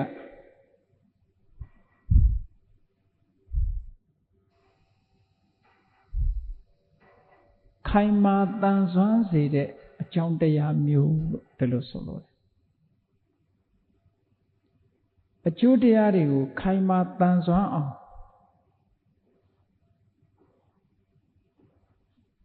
45လောက်ထားတဲ့အကြောင်းတရားမျိုးဟေတုလို့ခေါ်တယ်အကျိုးတရားတွေရှင်သန်နေအောင်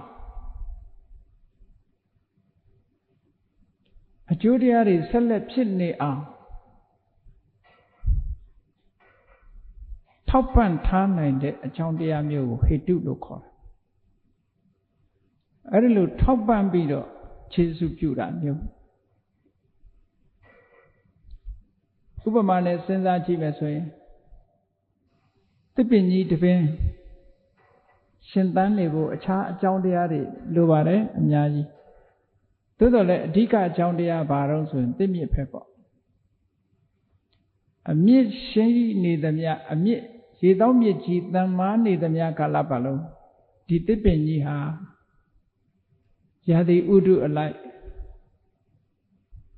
အကိုင်းတွေအခက်တွေအရွက်တွေအပွင့်တွေအသီးတွေရှင်သန်ထွားကြိုင်းနေမှာဖြစ်ပါတယ်ထို့ကဲ့သို့သစ်ပင်ကြီးကအရွက်အပွင့်အကိုင်းအခက်အသီးတွေဖြစ်နေအောင်ဘယ်သူကထောက်ပံ့နေတာတုံးလို့မေးရင်အမြစ်ကထောက်ပံ့နေတာလို့ပြောအောင်အကယ်၍အမြစ်ခါတစုံတစ်ခုကြောင့်ပျက်စီးသွားပြီဆိုလို့ရှိရင်ထိုသစ်ပင်ကြီးကခြောက်သွားမှာပဲဒါလက်တွေ့မျက်မြင်သဘောကြဟေတုပစ္စည်းကိုခုနလည်းပဲသဘာဝအနေနဲ့ရှင်းပြခဲ့ပါပြီအဲ့တော့ဟေတုဆိုတာအကျိုးတရားတွေကိုရှင်သန်ထွားချိုင်းနေအောင်ထောက်ပံ့ထားတဲ့အကြောင်းတရားမျိုးကိုဟေတုပစ္စည်းလို့ဒီလိုမှတ်ရမှာပါဟေတုဆိုတာအဲ့ဒီအကြောင်းတရားပစ္စည်းတွေကဘယ်လောက်ရှိသလဲလို့ဆိုလို့ရှိရင်6မျိုးပဲရှိပါတယ်လောဘရယ်ဒေါသရယ်မောဟရယ်မကောင်းတဲ့ဘက်ကလောဘဒေါသမောဟဆိုတာလူတိုင်းအတွေ့အကြုံရှိနေတဲ့သဘာဝတရားတွေပါကိုယ်တဏ္ဍာမှာတန်ဒိဋ္ဌိကိုကိုယ်တိုင်တွေ့လို့ရတဲ့သဘောတရားတွေပဲ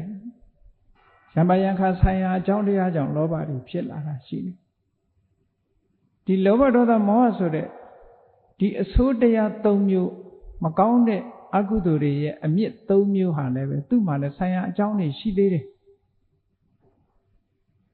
တခုတတိပြုရမှာက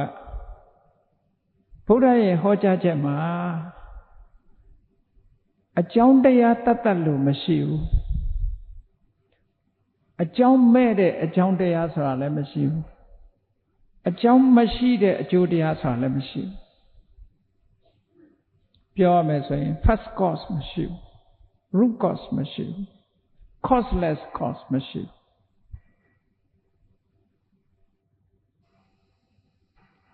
first cause မရှိနိုင်ဘူး first cause ဒါကပထမဆုံးပဲသူကစတာသူ့အရင်မရှိဘူး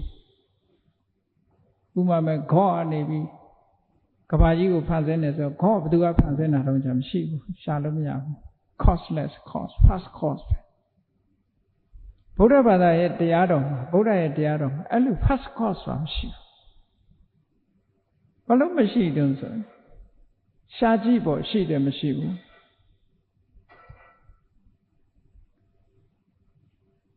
ကျက်ဥပဲကရကျက်မရကျက်မပဲရကျက်ဥကအဲ့လိုသာတွေ့ကြည့်ကျက်မနဲ့ကျက်ဥနဲ့အဲ့ဒါဟုတ်လားနှစ်ပေါင်းများစွာဆိုးနေလေအစတော့ရှာတွေ့မှာမဟုတ်ကျက်ဥရဲ့အစကကျက်မကျက်မရဲ့အစကျက်ဥကျက်ဥရဲ့ကျက်မအစ first cause မရှိ causeless cause လည်းမရှိဘူးဘုရားတရားတော်အကြောင်းတရားဒီပင်သူ့မှာအကြောင်းတရားရှိသေးတယ်ဒါဖြင့်ပဋိစ္စသမုပ္ပါဒ်မှာမြတ်စွာဘုရားကအဝိဇ္ဇာပစ္စယသင်္ခါရလို့ဟောတယ်အဲ့ဒီအဝိဇ္ဇာ first cause မဟုတ်ဘူးလားလို့ဆိုမဟုတ်ဘူးအဝိဇ္ဇာရဲ့အကြောင်းတရားကအာတဝအာတဝနံသမုပ္ပါဒာအဝိဇ္ဇာစပဝတ္တတိအဝိဇ္ဇာအကြောင်းမဲ့ဖြစ်လာတာမဟုတ်သူ့မှာလည်းဆိုင်ရာအကြောင်းတွေရှိတယ်အဲ့တော့ဘုရားရဲ့ဒေသနာတော်အရာဘုရားဟာအကြောင်းအကျိုးကိုရှင်းပြတဲ့မှန်ကန်တဲ့အကြောင်းတရားနဲ့မှန်ကန်တဲ့အကျိုးတရားကိုရှင်းပြတဲ့ဒေသနာတော်ဖြစ်တယ်ဒါကြောင့်မို့ဘုရားရဲ့ main teaching ဘာတွေလဲလို့ပြောရင်သစ္စာ၄ပါးသစ္စာ၄ပါးဆိုတာအကြောင်းနဲ့အကျိုးရှင်းပြအဲ့ဒီသစ္စာ၄ပါးကိုအကျယ်ချဲ့လိုက်တဲ့အခါပဋိစ္စသမုပ္ပါဒ်ပဋိစ္စသမုပ္ပါဒ်ကိုအကျယ်ချဲ့လိုက်တဲ့အခါဟောဒီပဋ္ဌာန်း24ပစ္စည်းပဲဒီဒေသနာတော်300တစ်ခုနဲ့တစ်ခုဆက်ဆက်ပြီးတော့နေတယ်သစ္စာရဲ့ပဋိစ္စသမုပ္ပါဒ်ရဲ့ပဋ္ဌာန်းရဲ့ပဋ္ဌာန်းကြတော့အပြည့်စုံဆုံးမြတ်စွာဘုရားရှင်းသွားအကြောင်းဆိုတာဒါမျိုးဟေ့ဆိုတာကိုရှင်းပြသွားကဲကောင်းပြီဟေတုပစ္စယော45လောက်တတ်တဲ့အကြောင်းတရားများဘယ်နှပါးရှိတုံးဆို6ခုရှိတယ်တဲ့လောဘဒေါသမောဟခုနပြောသလိုလောဘရှိနေသေးတယ်များလောဘအတွေးတွေတွေးနေမှာပဲစာလို့ပြောရင်တန်တမြုပ်တက္ကနာသဓမ္မနာမယ်လောဘနဲ့အပြောတွေပြောနေမှာပဲလောဘနဲ့လှုပ်ရှားမှုတွေလှုပ်ရှားနေမှာပဲတန်သမုဋ္ဌာဏံသရူပံဒေါသဖြစ်ရင်ဒေါသနဲ့ပတ်သက်တဲ့အတွေးတွေတွေးနေမယ်ဒေါသနဲ့ပတ်သက်တဲ့အပြောတွေပြောမယ်ဒေါသနဲ့ပတ်သက်တဲ့လှုပ်ရှားမှုတွေလုပ်နေမယ်မောဟဆိုရင်မောဟနဲ့ပတ်သက်တဲ့အတွေးတွေတွေးမယ်မောဟနဲ့ပတ်သက်တဲ့အပြောတွေမောဟနဲ့ပတ်သက်တဲ့အလုပ်တွေလုပ်မယ်ဒါတွေကိုစာက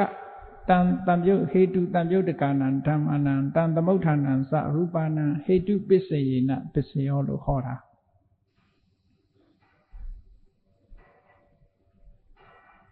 ထို့တူပဲအလောဘအဒေါသအမောဟဆန့်ကျင်ဘက်လောဘရဲ့ဆန့်ကျင်ဘက်ကအလောဘဒေါသရဲ့ဆန့်ကျင်ဘက်ကအဒေါသမောဟရဲ့ဆန့်ကျင်ဘက်ကအမောဟလို့တဘာဝတရား root of evil root of good root of unwholesome state root of wholesome state အဲ့ဒီ6မျိုးဟာဆိုင်ရာရှင်ဘက်တရားတွေကိုရှင်သန်ထွားချိုင်းအောင်ထိန်းထားပေးပြီးဆက်လက်လှုပ်ရှားနေအောင် maintenance လုပ်ထားတဲ့သဘာဝတရားအဲ့ဒီလောဘလေးသည်လောဘဆိုတဲ့ဟိတ်တရားလေးသည်ဒီဟိတ်6ပါးတရားသည်ဟေတုပစ္စည်းတရားသည် born together အတူတကွဖြစ်ကြတာအတူတကွဖြစ်ပြီးမှသူကလုံနိုင်တယ် မနေ့ကလောဘကဒီနေ့ကလှုပ်ရှားမှုကိုလာမထိန်ဘူးဒီကနေ့လောဘကဒီကနေ့လှုပ်ရှားမှုကိုထိန်တာနော်မနေ့ကဒေါသကဒီကနေ့ဆဲတာနဲ့မဆိုင်ဘူးဒီကနေ့ဒေါသကဒီနေ့နဲ့ဆဲတာအဲ့တော့ तू က born together အဋ္ဌိရှိတဲ့အခိုက်လေးမှာခြေစုပြုတယ်ဝိကတသူကင်းကွာမသွားခင်ခြေစုပြုတယ်ဟောလောဘလေးမှာစွမ်းအင်တတ္တိတွေလောဘလေးကဆိုင်ရာသဘာဝတရားတွေကိုထိန်းထားတယ်ဆိုတဲ့နေရာမှာရှိနေတဲ့အခိုက်လေးပဲထိန်းသူမရှိတာနဲ့လူကစိတ်ပြောင်းသွားတခါလေပြောင်းသွားပြီလေသိထင်ရှားတာပဲစိတ်ဆိုးနေတော့ဆဲလာမောင်းလာကြိုင်လာရိုက်လာစိတ်လည်းပြေသွားရပြီးကလေးတွေဆိုရင်စိတ်ဆိုးရင်ငိုးနေငိုလို့မျက်ရည်တောင်မခြောက်သေးဘူးရည်တင်ရည်နေတော့ကြာစိတ်ပြောင်းသွားရင်လေမျက်ရည်ကမခြောက်သေးဘူးငိုးနေတဲ့မျက်ရည်မခြောက်သေးခင်အဲ့ဒီမှာရည်တာဒါမှမဟုတ်ငိုရီနဲ့ခေါ်ကြတာပေါ့နော်ငိုလိုက်ရည်လိုက်ဖြစ်တာ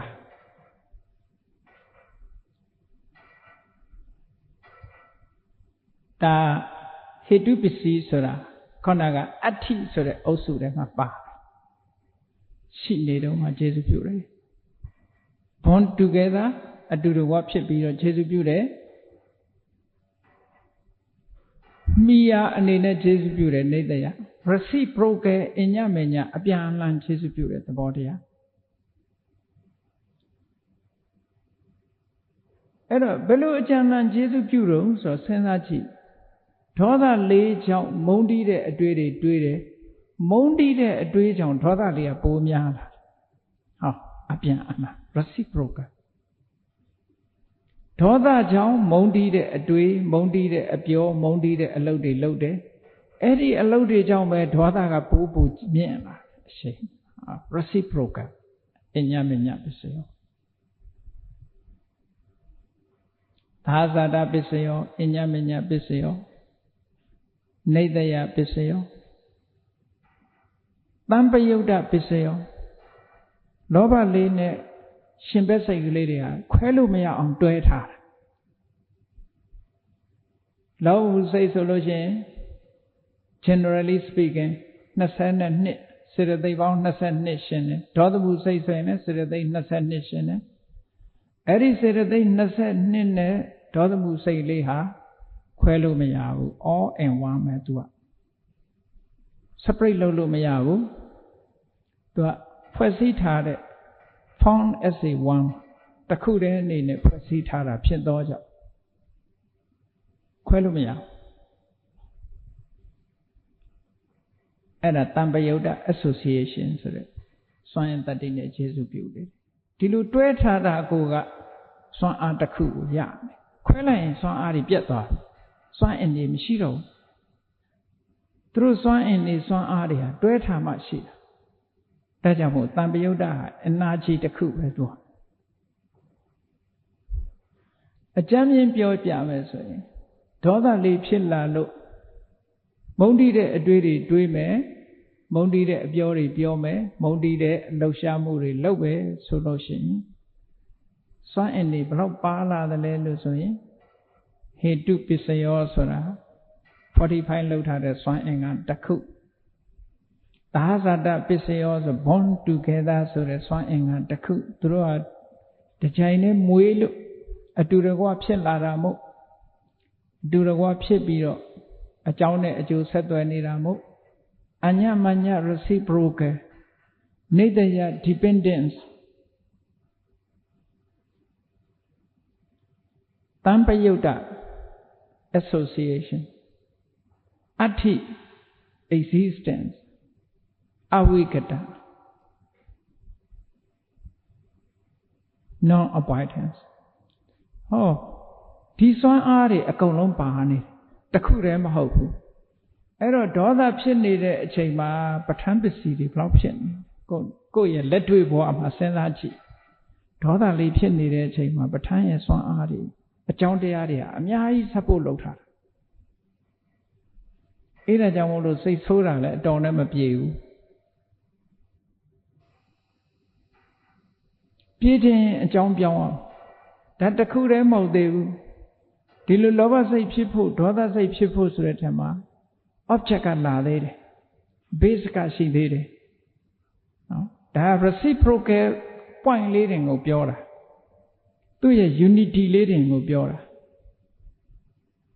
object point ကနေကြည့်မယ်ဆိုရင်ဟောစိတ်ဆိုးစရာအာယုံဆိုစိတ်ဆိုးစရာအာယုံကိုအာရမဏပစ္စယောစိတ်ကလေးကအဲ့ဒီအာယုံမှာသွားပြီးတော့ပျော်မွေ့နေတာဒေါသဖြစ်လို့ရှင်လေဒေါသက तू မုန်းတိတဲ့အတွေးအာယုံလေးပေါ်မှာ तू ပျော်လို့ तू နေတာပဲအဲ့ဒါလေအာရမဏပစ္စယောအဲ့ဒီအာယုံလေးကကြိုတင်ပြီးတော့ဖြစ်လာတာဟောဒီစိတ်မဖြစ်ခင်ဒါကြောင့်မို့ပုရိသတဘွန်းအာလိယရှိနေတဲ့အခိုက်မှာကျေစုပြုလို့အဋ္ဌိမကင်းကွာခင်ကျေစုပြုတာဖြစ်သောကြောင့်အဝိကတဆိုဟော object ပိုင်းကနေကြည့်ပြန်လို့ရှင်လည်းဒီပစ္စည်းတွေကနေဝိုင်းပြီးတော့ခုနဒေါသစိတ်လေးကိုထောက်ပံ့နေကြတာ base ပိုင်းကကြည့်မယ်ဆိုလို့ရှင်ဒေါသဆိုတာဟရိယဝတ္ထုလို့ခေါ်တဲ့ base လေးရှိတယ်စိတ်ထဲနှလုံးထဲကမှီပြီးတော့ဖြစ်ပေါ်လာတာဟရိယဆိုတဲ့နှလုံးသားကမှီပြီးတော့ဖြစ်ပေါ်လာတာဖြစ်သောကြောင့်ဟရိယဝတ္ထုဆိုတဲ့ heart base ကြိုတင်ပြီးတော့ဖြစ်နေတာဖြစ်သောကြောင့်ပုရိသတမိယာအနေနဲ့စွမ်းဆောင်ပေးထားသောကြောင့်နိတ္တယရှိနေခိုက်မှာထောက်ပံ့နေတာဖြစ်သောကြောင့်အဋ္ဌိကင်းပြောင်းမသွားခင်ထောက်ပံ့တာဖြစ်သောကြောင့်အဝိကတဟောသူ့ပိုင်ကလည်းဒါတွေရှိနေပြန်နော်ခုနက reciprocal point ကနေကြည့်လိုက်မယ်ဆိုရင်နော်အများကြီးပဲပစ္စည်းပေါင်းမြောက်များစွာပဋ္ဌာန်းဆိုတာတစ်ခုတည်းမဟုတ်ဘူး24ပစ္စည်းဆိုတာအောက်လိုင်းချပြီးတော့မြတ်စွာဘုရားဟောတာအဲ့ဒီအစဉ်အတိုင်းဖြစ်တာမဟုတ်ဘူး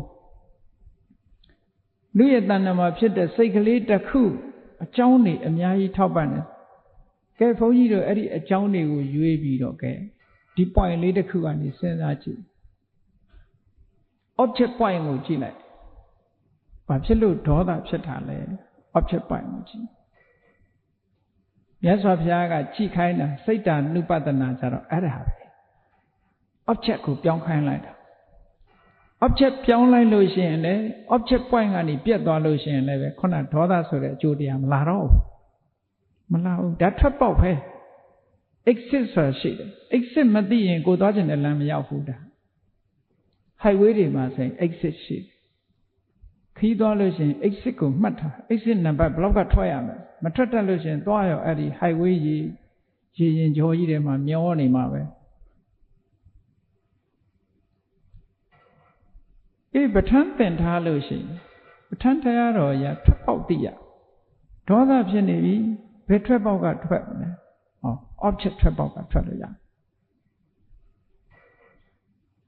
ဘာအာယုံကိုအာယုံပြုပြီးသို့မဟုတ်အဲ့ဒီအာယုံပေါ်မှာနှလုံးသွင်းမှားလို့အတွေးမှားနေလို့ဥပမာပဲလူတယောက်ကကိုယ်ကိုဆဲတယ်လို့ပြောတယ်ဟုတ်ဆဲတာလည်းမဟုတ်ဘဲနဲ့ကိုကဆဲတယ်လို့ထင်တယ်အထင်ပေါ်မှာသို့မဟုတ်အမြင်လွဲတာပေါ်မှာဒေါသတွေဖြစ်တယ်အဲ့ဒီအထင်လွဲတာအမြင်လွဲတာတဲ့သွားတာနဲ့တပြိုင်နက်အဲ့ဒီဒေါသရှိသေးလားရှိတော့ object ပြောင်းလိုက်တာပြောင်းသွားပြီလေဒါထွက်ပေါက်ပဲမြတ်စွာဘုရားကကမ္မထာအထုတ်တယ်ဆိုတာအဲ့ဒီ object တွေကိုသဘောပေါက်ဖို့ဟောတာပါစိတ်တ ानु ပတနာဆိုငါစိတ်လေးဘာဖြစ်နေတုံးကြည့်ဟာဒေါသဖြစ်နေဘာကြောင့်ဖြစ်နေတာတုံးကြည့် object ပိုင်းကိုသွားကြည့် object ပိုင်းကြည့်ငါဒါမကျေနပ်နေတာဒီမကျေနပ်တာရောတကယ်မကျေနပ်เสียဟုတ်ကလားမကျေနပ်တော့ရောငါမှာအကျိုးရှိသလားစသဖြင့်ဆင်ញင်စဉ်းစားလေးလာလိုက်တဲ့အခါကျတော့အဖြေထွက်လာအဲ့ဒီအဖြေပေါ်မှာဆက်လက်သုံးသပ်လိုက်လို့ရှင်ခုနဒေါသဆိုမရှိတော့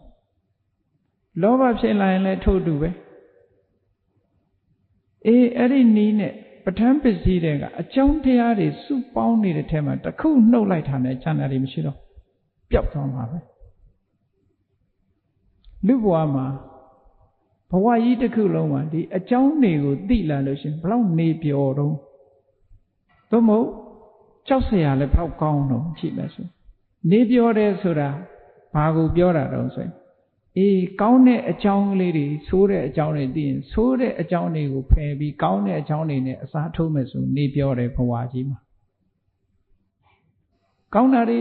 ကြည့် အစားထိုးသွားတာကောင်းတဲ့အကျိုးတရားတွေကြီးပဲရကြည်အလောင်းတော်တွေပါရမီဖြည့်ပြီးတော့နောက်ဆုံးဖရာဖြစ်သွားတာတို့နိဗ္ဗာန်ရသွားတာတို့ဆိုအဲ့ဒီအကြောင်းတရားတွေကိုနားလည်သွားသည့်အတွက်ကြောင့်မကောင်းတဲ့အကြောင်းတရားတွေဖယ်ထုတ်ပြီးကောင်းတဲ့အကြောင်းတရားတွေလှုပ်သွားအကြောင်းတရားကသာချမ်းသာဒုက္ခတွေကိုပေးတာတဲ့ကိုယ်တိုင်ကလှုပ်ယူလို့မရပါဘူးဆိုင်ရာအကြောင်းတရားတွေကိုလှုပ်မှဆိုင်ရာအကျိုးတရားတွေဖြစ်နိုင်ပါတယ်ပဋ္ဌာန်းကိုနားလည်ခြင်းအပြင်အကြောင်းနဲ့အကျိုးကြနာနားလည်သွားသည့်အတွက်ကြောင့်မိမိကိုအကျိုးပြုမဲ့အကြောင်းတရားတွေကိုရွေးချယ်ပြီးတော့ကျင့်သုံးရမယ်အကျိုးမပြုတဲ့အကြောင်းတရားတွေကိုဖယ်ရှားပြစ်နိုင်ရမယ်ထွက်ပေါက်တွေကနေလွတ်အောင်ထွက်ရမယ်ကဲဟေတုပစ္စည်းဆိုတဲ့သဘောတရားအဲ့ဒါလို့ဆိုလိုတယ်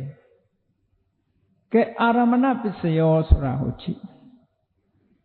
အာရမဏပစ္စယောဆိုတာ a condition as an object of the conditioned state object ဆိုတာစိတ်ရဲ့ပျော်မွေ့ရာစိတ်ရဲ့နားခိုရာစိတ်ကိုဖြစ်ပေါ်စေတတ်တဲ့အကြောင်းတရားတစ်ခုပဲ object မပါဘဲနဲ့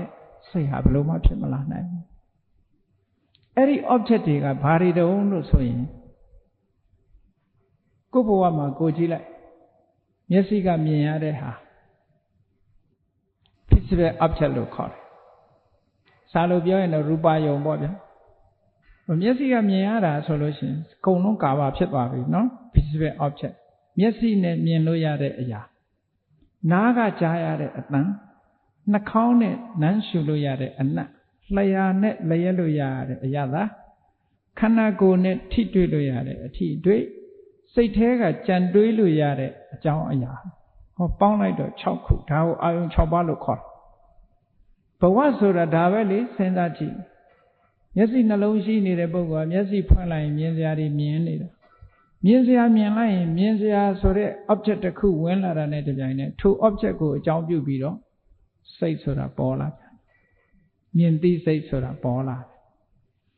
အဲ့ဒီ object လေးကိုမြတ်စွာဘုရားကအာရမဏပစ္စယောလို့ခေါ်တာအာရမဏပစ္စယောအာရမဏဆိုတာအာဂန္တဝရမန္တိဣထာတိအာရမဏလာရောက်ပြီးပျော်မွေ့ရာစိတ်ကလေးရဲ့တွေ့တဲ့နေရာစိတ်ရဲ့ပျော်မွေ့ရာစိတ်ရဲ့ဖြစ်ပေါ်ရာလို့ဒီလိုဆိုတာမြင်တဲ့အာယုံတွေ့ရင်အမြင်အာယုံလေးပေါ်မှာစိတ်ကရောက်သွားတယ်ကြားတဲ့အတန်လေးကြားလိုက်ရင်အတန်ပေါ်စိတ်ရောက်သွားတယ်အနံ့လေးရလို့ရှိရင်အနံ့ပေါ်စိတ်ရောက်သွားတယ်ရောက်မသွားဘူးလားခုချိန်ကြည့်တစ်ခုခုပြင်းထန်တဲ့အနံ့ကလေးဆိုရင်ဟောလူတိုင်းဟာဘယ်ကအနံ့လုံးဖြစ်သွားစိတ်ကအဲ့ဒီရောက်သွားအတန်ကြီးတစ်ခုခုကြားကြည့်ကြားတဲ့ဘက်ကိုလူတွေအကုန်လုံးအာယုံဆိုင်သွားစိတ်ရောက်သွားအဲ့ဒါကိုအာရမဏအာခန္တဝလာပြီးတော့စိတ်ဟာမလာတော့လည်းပဲအဲ့ဒီဘက်ကိုရောက်သွားတတ်တယ်လို့ဆိုလိုတယ်မျက်စိကမြင်လိုက်ရင်မြင်တဲ့အာယုံပေါ်မှာစိတ်မရောက်ဘူးလားရောက်သွားတယ်နားကကြားလိုက်ရင်ကြားတဲ့အတန်ပေါ်မှာနှာခေါင်းကနာရလို့ရှိရင်နာရတဲ့အနံ့ပေါ်မှာရှာကအရသာခံလိုက်လို့ရှိရင်ချိုးတဲ့ချင်းတဲ့စက်တဲ့ခါတဲ့ပေါ်မှာရောက်သွားတယ်ခန္ဓာကိုယ်ကထိတွေ့ရင်ညံ့ညောတယ်မာကြောတယ်ဆိုတဲ့ဟာအထိတွေ့ပေါ်မှာလည်းစိတ်ကရောက်သွားတယ်စိတ်ကူးနေတဲ့အခါမှာလည်းပဲထိုစိတ်ကူးရာအာယုန်တစ်ခုပေါ်မှာစိတ်ရောက်သွားတယ်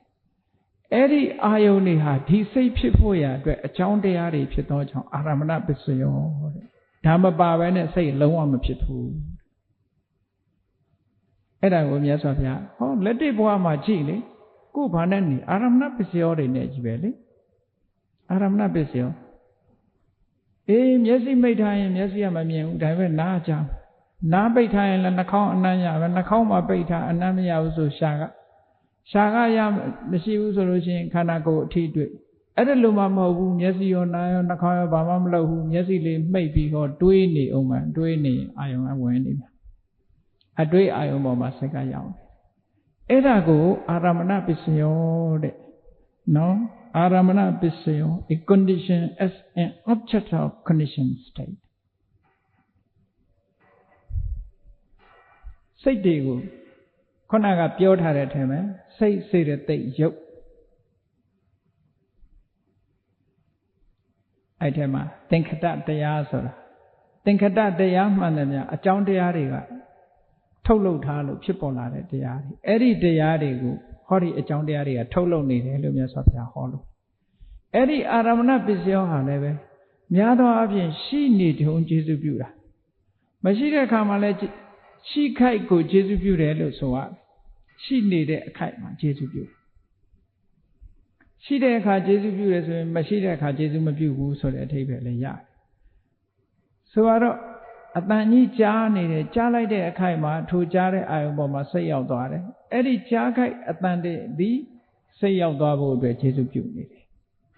Kite cleared him. Dabu Ati Pisio, Aramana Ati. Atanga a Yimpilla Rapsedoja, Buddhista Pisio. At Tanjabi Maseka Bola. Edo Bon Alia. Second number Bola. Atani Bon Alia. Purisada. Eri Atanjabi de Kama, Sepore, Eri Atani, Shini Kaima, Seku, Pipo Zeta Piedoja, Ati Pisio, Makengua in Pipora Piedoja, Avigata Pisio. Oh, the energy power and beers how yet hara. The Aramla Piscina, but the change of a deputy Pisio Solano. Condition of the predominate over its conditioned state. Flamochi soda, Flamochi sotare, a chauntea mugo, a tipity local. A DVD bisigo, Namu quere. Are you no so the object level, Flamochi so nine? See the cho ayonga, Lugo, Flamotare ayon music. Tama ayoneshire, Lomotare ayoneshire, no? Ayonaya do segum Lomobu. Tamame, who are made this in doing the Ionia segum Lomo. The Katian Twilo, the Ionia, Segu Lomotarashi. Eri Segu Lomotare Ion Mujaro, Aramana Tipiti Pisido Core, Ioneman. Aramana Dibidi Pisiga, Aramana Pisina, Torpedo, Dure, Object the Kue, Lomo Nine, Ion the Kudi, Segu, Lomo Tare, Chokain Tare.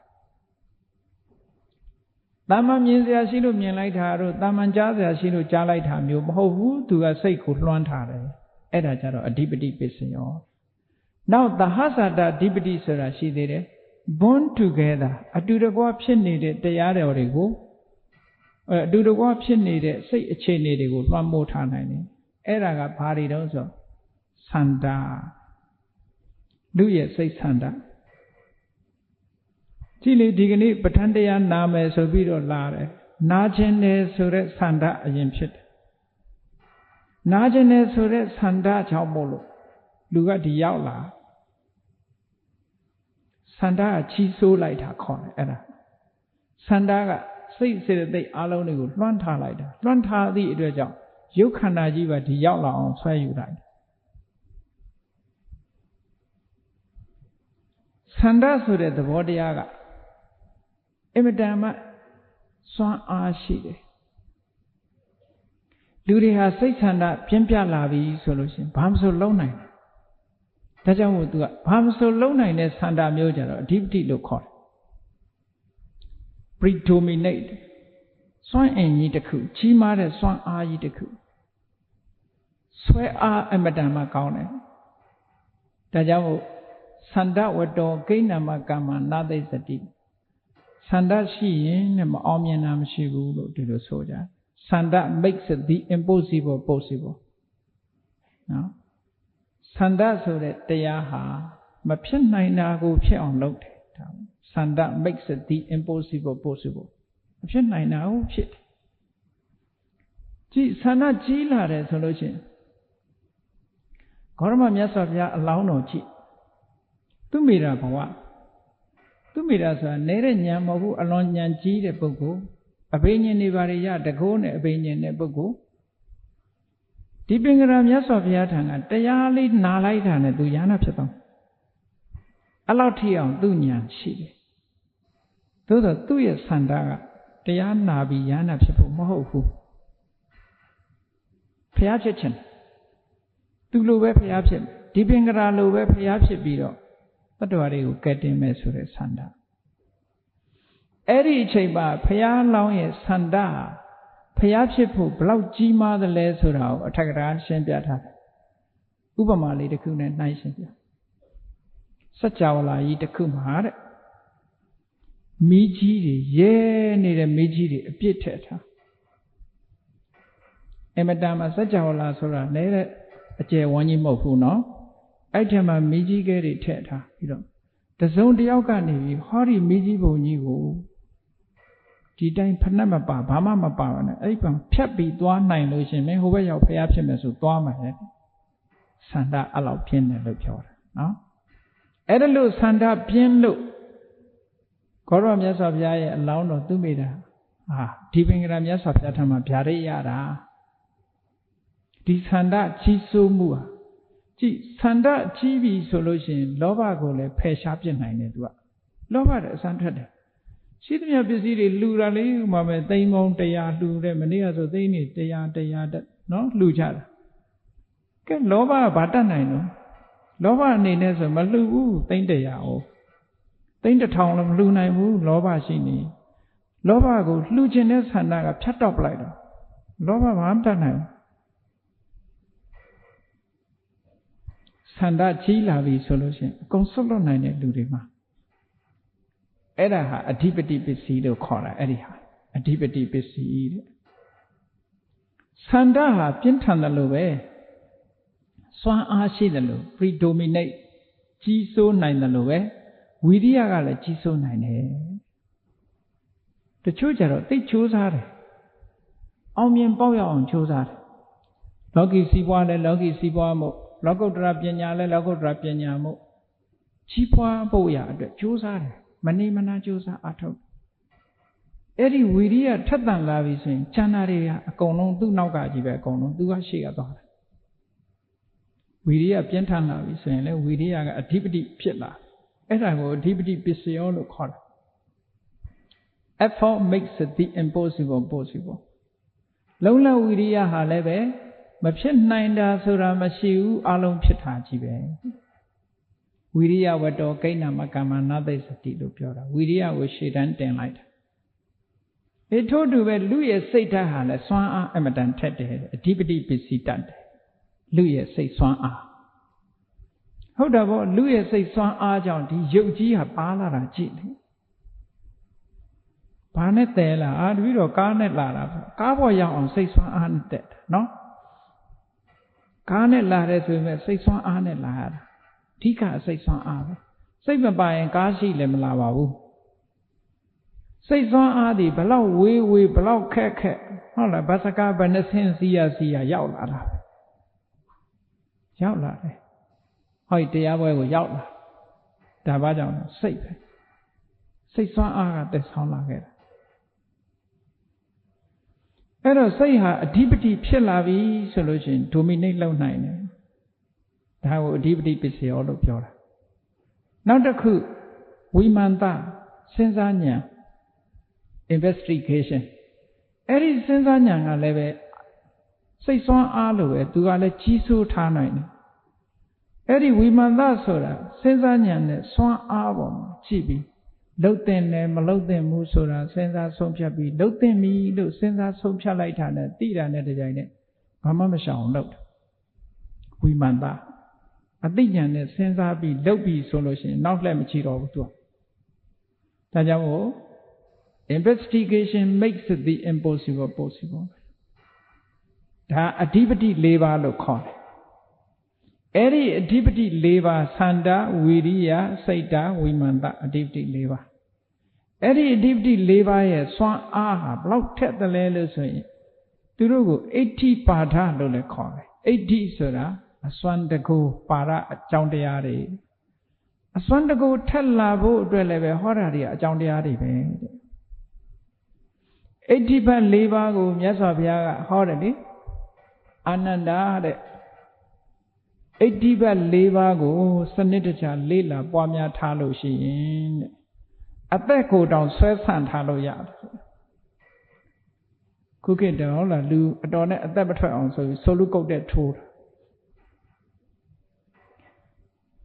Yasavia, 80 Levago, Boabido, Payale, Ateko, Swesan Tara, Sela. Yasavia, so was that was just a pig. That was just a people, Sela alo. Without Imionaga, Wilua, you are some wakat. Waka like another name, Yasavia. Yoga ya. Eri yoga, a lumpian yoga, incurable, Kusalo Mayara yoga. Kumayara who say I want little like this yoga milk. Payama Adi yoga pit. Makube Tala Lucy, Kulo Miau, Mamanina Kulo Miau, Yasafia, Majaga Brady was some Bama. Todo Yasafia, Lunganda Kulosia, Jani did it, two Ateco, Namiolo Hopu, Payama, Ateco, Tuetara Lemesiu, Dejana Lemesiu. Loga Ludiga, the Chua, Damnamio, Dejane, Soreluga, same man. Nejane, Soreluga, Loba, Dejane, same man to it. Yana Richard, Najanalemo, Dejanalemo, do what do the Bawa deep. Yes, of Yaga, do a deco, Namiolo mo, Selado, Tayo. Mate on Selado, a deco, Swesanta. Babilo, Lucia, the Kujan, Lungan the Kujan. Two patas so the provide Giga, now Selachama, Tijan Yen Biro, Payasi Lama. Tijarema Kolo Lama Modi Dua. Tijarema Dea Hall and Nalema Mo. Ero Tupata provide G at Payani, Sela, I think was Swesanta. Pane Swesandos or Kubione, a Tibeti Levan, Plan Swesan like that. 80 bad levers of Sanda, Widia, Wimanda, Sata. Adinyan since Sajire, Wimanda. Yasavia, say some Ari, Piambila, Lona Widia, Don Arnet, Amabat Swan Ari net. Oh, now so in a Dubadaji, they are Shimbi of Yogo, Dubadaji, no so in Luadoleme, Nadia Manaya, and Dugatan the Are Doleme. So de Mahakarunado. Yasavia, sell up and tail light. She Ananda Eraja Biora, Ananda. Ediba Liva, what harm is so in Jajanana Pata de Bukua. At that dance say ah. Louis at that dance say ah, Domo that dance Jodi tea on Niluya. I don't make it a shit. From Yasavia says something now so. Kasolavi nature eka. Prenivam you may young Zomo, Leon saying, Dubadaji Echama Yaula. Yadakon Niga Nima Yaula. But never Prenivan Sanomas. Idea I did change them bora to Gale. Even change coin lama mo. To say to him a blue baller. Young Gorma Canadian Prenivan Sanomare. Nepanjama Sano Madu. Loka Payasura, Emitan Share Poemo. Mamma let Daniari sitting, I don't mean my say Kupona. I Pola do Nyaji Yaula, Yaula Vido. Dujimade Lula, Duquin Downer, Pesha Anana, Duquin Bumro, Shananaga, Paya, P.A. Beto. Be a Duquin View, Mim, don't come a baby, Paya Homa. Yoga ten, don't come a baby. That's of ya, Jar, Anana, Lolaipa. Piancoa, teaching sound nature. So like Ba Soroma, get me Pia, Quimbu went on so you. Hoja made it do it. Father Diao, Detown Seaji, Durubiola, hold the lamb, hopeful. Surapia, me, and I remain in a change you. My sense in your maid. Making Shiba Agendia Mashide Tadanama Petoma Never Nanyang from Shu. Making Shiba Machine သောတာပန်ဆိုတော့မဖြစ်ဘူးသဂရကမဖြစ်ဘူးအနာဂမဖြစ်ဘူးယန္နာမဖြစ်ဘူးမဂ်ခင်၈ပါးဆိုတဲ့လမ်းစဉ်မရှိတဲ့သာသနာတကယ်သာသနာမဟုတ်ဘူးငါ52နှစ်လုံးဘဝခရီးဖြတ်တန်းလာတဲ့အချိန်မှာ insight knowledge လို့ဆိုတဲ့ဝိပဿနာကျင့်စဉ်ကိုထုတ်ဖော်ဟောနိုင်တဲ့ဘာသာတစ်ခုမှမရှိဘူးမြတ်စွာဘုရားအဲ့မှာအတိတ်လည်းဟော52နှစ်ဆိုတာဘုရားတောထွက်လာပြီးတရားကျင့်တာ6နှစ်ဘုရားဖြစ်တာ45နှစ်ပေါင်းလိုက်တော့52နှစ်အဲ့ဒီ52နှစ်အတွင်းမှာဝိပဿနာကျင့်စဉ်ကိုဟောနိုင်တဲ့ဆရာတယောက်မှမရှိဘူးဘုရားသာသနာလွဲဘယ်သူမှမဖော်ထုတ်နိုင်ဘူးလို့ဆိုအဲ့ဒီဝိပဿနာကျင့်စဉ်မဂ်ခင်၈ပါးဆိုတာမပါဘဲနဲ့တော့ဘယ်သူမှနိဗ္ဗာန်လမ်းကိုမရောက်နိုင်ဘူးလို့ဒီလိုဟောတာပါအဲ့ဒါနဲ့သုဘတ္တကြီးဟာချက်ချင်းconvert လုပ်ပြီးတော့ဘုရားဘာသာပြောင်းပြီးထိုညပဲသင်္ကန်းဝတ်ပြီးတရားထုတ်တာဘုရားပြိဋိဘံမဆံခင်လေးကညာနာဖြစ်သွားတာနောက်ဆုံးတစ်ပတ်အဲ့ဒီအတွက်အသက်ကိုဆွဲဆန့်ထားတာဟောဒီအဓိပတိပစ္စည်းနဲ့ပါပဲနော်စွမ်းအားတတ္တိဟာလေ့ကျင့်ထားရင်ပို့အစွမ်းထက်တယ်တာမန်ဆိုရင်တော့သိအစွမ်းမထက်ဘူးပေါ့လေ့ကျင့်ပေးထားရင်အစွမ်းထက်တယ်တဲ့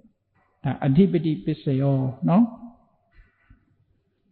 အနန္တရပစ္စယောသမဏန္တရပစ္စယောဒီနှစ်ခုကအလားတန်တူလို့ပေါင်းပြီးတော့ပြောအနန္တရဆိုတာ non enter ပဲဘာမှမခြားကွယ်ဘူးဓမ္မအနေထားအချိန်ကာလအနေထားရှေ့ပိုင်းကဖြစ်ပြီးပြတ်သွားတဲ့သဘာဝတရားတစ်ခုပြက်ပြီးချုပ်သွားတဲ့သဘာဝတရားတစ်ခုသည်နောက်ထပ်ပေါ်ဖို့ရာအတွက်အကြောင်းအထောက်ပံ့ပေးတယ်ခုနနတ္ထိအုပ်စုတွေကအနန္တရဆိုမရှိတော့မှခြေစုပြုမရှိဘူးဆိုတာလဲရှေ့ကကပ်ပြီးမရှိတာကိုပြောတော့ဟိုးကဘေးကဘာကမရှိခဲ့တာပြောတာမဟုတ်ဘူးရှေ့နားလေးကကပ်ပြီးမရှိတာကိုပြောတာနော်စိတ်မှာ process ရှိဘုန်းကြီးတို့ဘဝမှာတေချာကြည့် mental process ရ material process ကြီးနဲ့သွားနေတာစိတ်အစဉ်တွေကတလုံးတစ်ခုပြီးတစ်ခုသွားနေတာရုပ်ကလည်းပဲထို့တူပဲတစ်ခုပြီးတစ်ခုသွားနေတာဘာနဲ့ဥပမာတူတော့ဆိုရင်နတိသောတောဝိယမြစ်ထဲကရေတွေစီးနေတယ်လို့ပဲတဲ့ဒီပဇာလာဝိယဖျောင်းနိုင်မီလေးထွန်းထားတဲ့အခါအဲ့ဒီမီးတောက်ကလေးလိုပဲတဲ့မီးတောက်လေးကနှိမ့်ဆင်သွားတာလေမီးတောက်လေးကမီးစာကိုခန့်ကိုအောင်လုပ်တယ်စီကိုခန့်အောင်လုပ်တယ်နော်မီးစာကိုတိုးအောင်လုပ်တယ်စီကိုခန့်အောင်လုပ်တယ်အမှောင်ကိုပယ်ဖြောက်တယ်အလင်းကိုယူတယ်ဟောအကြောင်းလေးခုနဲ့သူကတပြေးပြေးနှိမ့်ဆင်သွားဖျောင်းနိုင်မီးလေးတာမန်ကြည့်ရင်တော့ထွန်းထတာခုနကတော့ထွန်းတာအခုလည်းလင်းနေတော့မဲ့လို့ထင်မဟုတ်ဘူးနှိမ့်ဆင်နေတာနော်ဘုန်းကြီးတို့တွေလည်းဒီတိုင်းကြည့်ရင်အိမ်မှာဒီတိုင်းထိုင်နေတာဘာမှမလုပ်ဘူးလို့ထင်တဖြည်းဖြည်းကတင်အိုးတာနော်ဖျောင်းနိုင်မီးလေးလို့တိုးလာနေတာနော်တိုးလာနေတာအေးအဲ့ဒီသဘောလေးတွေရှေ့ပိုင်းကဖြစ်သွားတဲ့အရာတွေနောက်ပိုင်းကပေါ်ဖို့အတွက်အခွင့်အလမ်းလေးတွေပေးပြီးတော့သွားတာအဲ့ဒါကိုအနန္တရပစ္စယောသမဏန္တရပစ္စယောအခွင့်အလမ်းမပေးဘဲနဲ့နောက်ကဘလို့မှမဖြစ်နိုင်ကဲဘုန်းကြီးတို့တွေစဉ်းစားကြည့်ဟောဒီခမ်းမကြီးတဲ့ဝင်လာတဲ့အခါလမ်းလျှောက်တဲ့အခါခြေလမ်းပေါင်းဘယ်လောက်လျှောက်ပါ30လောက်ခြေလမ်းရတယ်သို့မဟုတ်50လောက်လှမ်းဆိုပထမခြေလမ်းပျောက်သွားမှဒုတိယခြေလမ်းရောက်တာပထမခြေလမ်းကရှိနေတုန်းပဲဆိုဒုတိယခြေလမ်းလမ်းလို့ရပါမရဘူးပထမခြေလမ်းပြီးတာဟာဒုတိယခြေလမ်းအတွက်ပဲဒုတိယခြေလမ်းကတတိယခြေလမ်းအတွက်ပဲတတိယခြေလမ်းစတုထခြေလမ်းအတွက်ပဲရှေ့ကပျောက်သွားရှေ့ကပျောက်သွားမှရှေ့ရောက်တာအနုဘုဆိုဒီနားပဲထရောက်နေမှာပေါ့ရှေ့တိုးလို့ရမှာမဟုတ်ဘူးအေးအနန္တရပစ္စယောဆိုအဲ့လိုကပ်ပြီးတော့ချုပ်ပြီးကျေစုပြုနေတာထောက်ပံ့ပထမခြေလမ်းမပါဘဲနဲ့ဒုတိယခြေလမ်းဖြစ်နိုင်အဲ့တော့ပထမခြေလမ်းသည်ချုပ်ပြောက်ပေးခြင်းဖြင့်ဒုတိယခြေလမ်းပေါ်ပေါက်ဖို့အတွက်အခွင့်အရေးပေးတယ်အဲ့ဒါကိုအနန္တရပစ္စယောနတ္ထိမရှိတဲ့နောက်ကျေစုပြုတယ်ဆိုတဲ့အဓိပ္ပာယ်ပြောတာနော်အဲ့ဒါမရှိတဲ့နောက်မှာကျေစုပြုတာဒီအဲ့ဒါတကယ့်ကိုဘုရားရဲ့ condition တွေက meaningful တွေပဲနော် ဒါတွေကိုတချို့ condition လို့တောင်မထင်ဘူးဒါတကယ် condition တွေပဲအကယ်၍သာပထမခြေလှမ်းကြီးက maintain ဖြစ်နေမယ်ဆိုလို့ရှိရင်ဒုတိယခြေလှမ်းလှမ်းလို့မရဘူးလေပထမခြေလှမ်းဒုတိယခြေလှမ်းလှမ်းတယ်ပထမခြေလှမ်းပျောက်သွားရင်ဒုတိယခြေလှမ်းရောက်လာတာပဲအဲ့ဒါတဘာဝတရားတွေမှာလည်းပဲဒီတိုင်းပဲပထမစိတ်ပျောက်သွားရင်ဒုတိယစိတ်ပေါ်လာတယ်ဒုတိယစိတ်ပျောက်သွားရင်တတိယစိတ်ပေါ်လာတယ်အဲ့ဒါလို့ non interval ခြားထဲမှာဘာမှမခြားကွယ်ပဲနဲ့ကျေစုပြုပြီးတော့တွန်းအားတွေကိုပေးသွားတယ်တဲ့အဲ့ဒါအနန္တရပစ္စယောသမဏန္တရပစ္စယော a condition that precedes without the interval it is condition state ဒီလိုဆိုလို့ပဲနောက်တစ်ခုကျတော့သဟဇာတပစ္စယောတဲ့သဟဇာတပစ္စည်းဆိုတာcondition bond together ဒီအကြောင်းတရားသည်အကျိုးတရားကိုတပြိုင်နက်ထုတ်လုပ်တဲ့အကြောင်းတရားတဲ့နော်အကြောင်းတရားကအရင်ဖြစ်နေတာမဟုတ်ဘူးအကြောင်းတရားဖြစ်တာနဲ့တပြိုင်နက်အကျိုးတရားတွေကပေါ်လာတယ်မိထွန်းလိုက်ရင်မိတောက်ကလေးလှုပ်လိုက်ရင်ကြည့်အလင်းရောင်သည်မိရဲ့အကျိုးလို့ပြောရမယ်အမှောင်ပြောက်သွားတာလည်းအလင်းရောင်ပြောက်သွားတာဖြစ်သောကြောင့်အကျိုးလို့ပြောရမယ်မိတောက်ကလေးဘွားကနေပေါ်လာတာနဲ့တပြိုင်နက်အလင်းရောင်ကလည်းဘွားကနေပေါ်လာတယ်အမှောင်ကလည်းပြုတ်ခနဲ့ပြောက်သွားဟောတူတူပဲထားတယ်တပြိုင်နက်ဖြစ်တာ bond together အကြောင်းနဲ့အကျိုးသည် bond together သာဟဇာတပစ္စယောဘယ်သူမှနောက်ကျတာမဟုတ်ဘူးဘယ်သူမှရှေ့မရောက်ဘူးတဲ့ဟောတဘာဝတရားတွေဘုန်းကြီးတို့တဏ္ဍာမှာဖြစ်ပေါ်နေတဲ့စိတ်တွေဟာ unity တစ်ခုတည်းမှာသူက molecule အနေနဲ့စုထားတဲ့ unit ကလေးတစ်ခုအနေနဲ့ဖြစ်လာတဲ့တရားတွေဟာအပြန်အလှန်ကျေစုပြုနေတာဖြစ်သောကြောင့်အဲ့ဒီတရားတွေဟာပေါ်လိုက်တာနဲ့တပြိုင်နက်အပြန်အလှန်ကျေစုပြုနေကြတယ်တူတူဖြစ်တယ်တူတူပြတ်တယ်အဲ့ဒီသဘောတရားကိုသဟဇာတလို့ခေါ်တယ်သဟဇာတပစ္စယောအညမညပစ္စယောအညမညပစ္စယောဆိုတာ reciprocate တူတူဖြစ်တဲ့သဘာဝတရားတွေဟာတချို့ဟာတစ်ဖက်သက်ကျေစုပြုတာရှိတယ်တချို့ကအပြန်အလှန်ကျေစုပြုတာရှိတယ်အညမညကြတော့အပြန်အလှန်ကျေစုပြုဥပမာမဲ့လေးချောင်းတောက်စပွဲကြီးချီပေါ့လေးချောင်းတောက်စပွဲကြီးဟာခြိတောက်လေးချောင်းဟာတစ်ခုနဲ့တစ်ခုဆက်ပုတ်လုပ်နေကြတယ်တစ်ချောင်းချိုးပြလိုက်ပါလားအဲ့ဒီစပွဲကြီးငြိမ်မလားငြိမ်ဘူး reciprocal ဆိုတာအဲ့ဒီသဘောမျိုးအပြန်အလှန်ထောက်ကူပြုနေကြတာအဲ့ဒါဟာအညမညသဘောတရားအထက်ကရာမှာ၃ချောင်းတောက်နဲ့ဥပမာပေးထားတယ်နော်၃ချောင်းတောက်တစ်ချောင်းပြုတ်သွားရင်ကျန်တဲ့နှစ်ချောင်းဘယ်လိုမှ balance မဖြစ်တော့ဘူးသုံးချောင်းတောက်ဒီကြည့်လိုက်မယ်ဆိုလို့ရှိရင်တော့ဘာမှအရေးမပါဘူးလို့ထင်ကောင်းထင်လိမ့်မယ်သို့တော့တစ်ချောင်းပြုတ်သွားရင်ကျန်တဲ့နှစ်ခုကတည်ငြိမ်မှုမရှိတော့ဘူး condition ဆိုတာအဲ့ဒါတွေကိုပြောတာပါဒါအညမညပစ္စယောနိတယပစ္စယောဆိုတာစပ်ပုတ်လောက်တာမိယာအနေနဲ့စပ်ပုတ်လို့ခုတရားနာပရိသတ်တွေ flow ပေါ်မှာထိုင်းနေကြ flow ကစပ်ပုတ်လောက်ထားတာ flow မရှိရင်ပြုတ်ကျသွားမှာပေါ့နော်ထိုင်းစရာတွေကလူတွေကိုစပ်ပုတ်လုပ်နေတာမြေကြီးကစပ်ပုတ်လုပ်ထားတယ်တစ်ပင်တွေရက်တီနေအောင်ဘယ်သူကစပ်ပုတ်လုပ်မြေကြီးကလုပ်ထားဟော PowerPoint မှာအခုလိုမြင်နေအောင်နောက်ခံ background ကြီးကစပ်ပုတ်လုပ်ထားနောက်ခံ background မရှိရင်ဒါတွေမြင်လို့မရနိတယပစ္စယောဆိုတာအဲ့ဒါမိယာအနေနဲ့ကျေစုပြုတယ်လို့အထိပ္ပယ်ပြောတယ်ဒါနိတယပစ္စယောအဲ့ဒီ PowerPoint ဒီနောက်ခံပိတ်ကားသည်စလုံးလေးတွေကိုပေါ်နေအောင်ယက်တီထားနိုင်အောင်ကျေစုပြုနေတာအဲ့ဒါကိုနိတယပစ္စည်းလို့ခေါ်တယ်တစ်ပင်နေရာမြေကြီးပေါ်မှာမှီပြီးတော့ပေါက်နေကြတယ်မြေကြီးကနိတယပစ္စည်းလို့ခေါ်တယ်အမှီပေးထားတာနော်မြေကြီးမရှိရင်သူတို့ယက်တီလို့မရဘူးအဲ့ဒါကိုနိတယပစ္စယောဥပနိတယပစ္စယောကြတော့ strong support strongly support အဲ့ဒီဥပနိတယပစ္စယောကလည်း၃မျိုးရှိတယ်သူကရှေ့ကနေပြီးတော့ကြိုတင်ဖြစ်နေပြီးတော့ object အနေနဲ့ခြေစုပြုတာကြတော့အာရမဏုပနိတယလို့ခေါ်တယ် object ကလည်းပဲခုနကတော့ strong object လွှမ်းမိုးထားနိုင်တဲ့အဓိပတိလို့လွှမ်းမိုးထားနိုင်တဲ့အာယုံမျိုးကြီးစိုးထားတဲ့အာယုံမျိုးကြတော့အာရမဏုပနေတရားလို့ခေါ်တယ်ရှေ့ကနေပြီးတော့ကြိုတင်ပြီးတော့ဖြစ်နှင့်ပြီးချုပ်ပြောက်သွားပြီးအခွင့်အလမ်းပေးတာကြတော့အနန္တရူပနေတရားလို့ခေါ်တယ်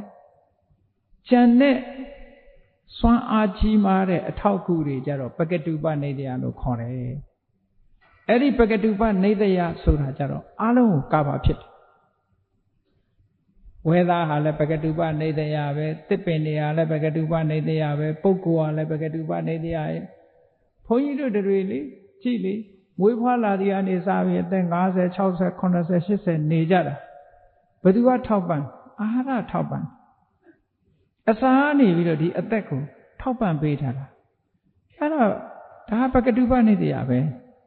ဘဝမှာယတ္တိနာကဲအစာမစားပဲနေကြည့်ပါလားယတ္တိလို့ရဘူးအဲ့ဒါအစာသည်ပကတုပနေတရားပစ္စည်းပဲစွမ်းအားတစ်ခုဒါတွေမကဘူးအချင်းချင်းမိသားစုအမေအဖေနဲ့သားသမီးတွေသားလိမ္မာသမီးလိမ္မာဆိုအမေစိတ်ချမ်းသာပို့ပြီးတော့အသက်ရှည်အဖေစိတ်ချမ်းသာပို့ပြီးတော့အသက်ရှည်ပုဂ္ဂလောပိပကတုပနေတရားပစ္စေနာပစ္စေနောပုဂ္ဂိုလ်ကလည်းပကတုပနေတရားတတ္တိပဲစွမ်းအားရှိတယ်သားလိမ္မာသမီးလိမ္မာတွေနဲ့တွေ့ရတော့မိဘတွေကစိတ်ချမ်းသာပြီးအသက်ရှည်ကြတယ်တရားဓမ္မနှလုံးသွင်းနိုင်တယ်သားဆိုသမီးဆိုနဲ့တွေ့ရကြမြန်မြန်သိတယ်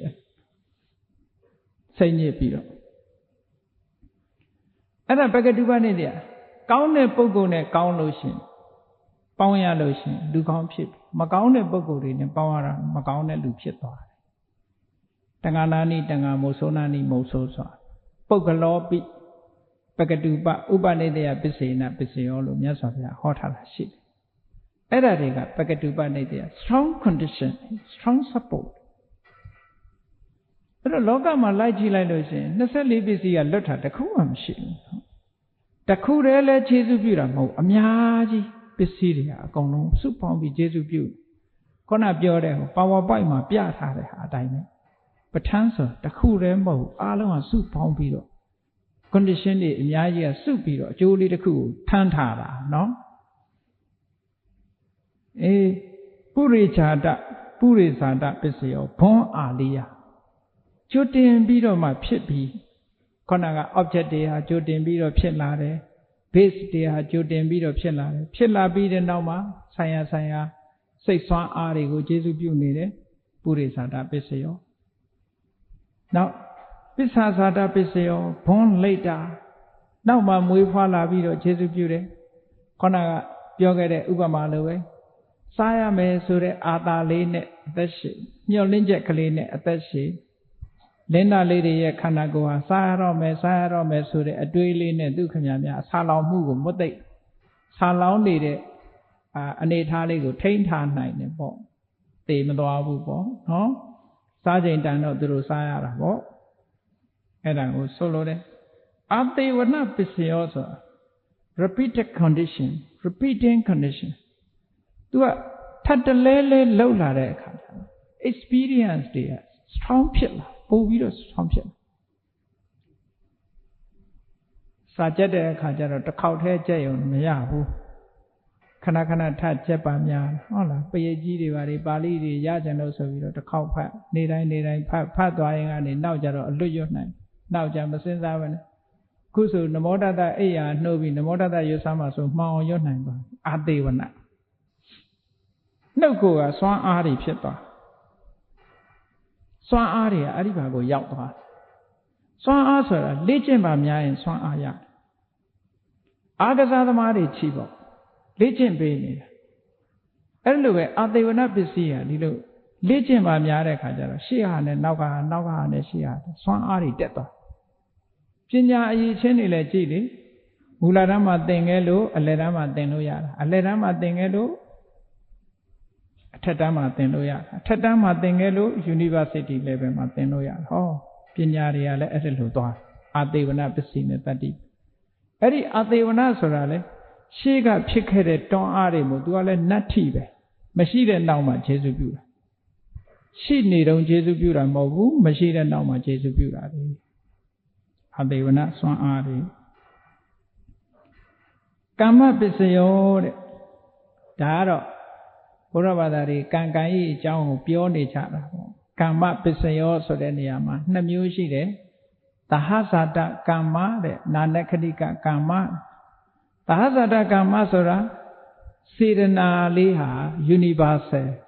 တပ္ပစိတ်တသာဒရဏစေတသိက်စိတ်အားလုံးနဲ့ရှင်ပြီးတော့ဖြစ်တဲ့စေတနာလေးကို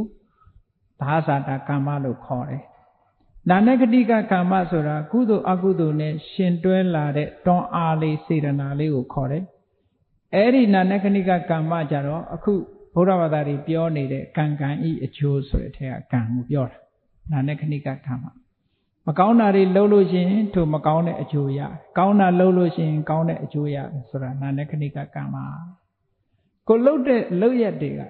reaction မှာတုံ့ပြန်လာတာဒါပုံမှန်ကိုလုပ်တဲ့လုပ်ဟာတွေကကိုယ့်ပေါ်မှာစွမ်းအားတွေကတုံ့ပြန်တတ်တဲ့သဘောရှိအဲ့ဒီလိုတုံ့ပြန်လာတဲ့အကျိုးတရားတွေကိုပဲကံဤအကျိုးလို့ဒီလိုပြောတာအဲ့ဒီဟာကကဘာပေါင်းဘလောက်ကြာသူကတုံ့ပြန်နိုင်တယ်သဟဇာတကာမကြတော့အဋ္ဌိနဲ့ဆိုင်တယ်ရှိနေတုံးမဲ့သူကအကျိုးပြုတယ်နာနဂတိကကာမကြတော့နတ္ထိနဲ့ဆိုင်မရှိတော့မှသူကခြေပြုဟိုလူတယောက်ဟာအတိတ်ဘဝတုန်းကအကုသိုလ်တွေလုပ်ခဲ့တယ်ဒီဘဝမှာကုသိုလ်ကံအရှိန်လေးနဲ့လူလာဖြစ်တယ်အကုသိုလ်တွေကလိုက်ပြီးတော့နှိပ်စက်တယ်လူဘဝရောက်ကြတဲ့ကယောဂနဲ့မွေးကြတဲ့ကဟုတ်လားဆရာဝန်နဲ့ပြရတယ်မရှိဘူးယောဂနဲ့ဖြစ်လာတဲ့ပုဂ္ဂိုလ်သို့မဟုတ်မွေးကြတဲ့မျက်စိပါမလာဘူးတဲ့နာကန်းလာတယ်နဲ့ဆိုဟောဖြစ်လာအကုသိုလ်တွေကလည်းအကျိုးပေးတာအဲ့လိုမျိုးကနာနခဏိကကမ္မလို့ခေါ်တယ်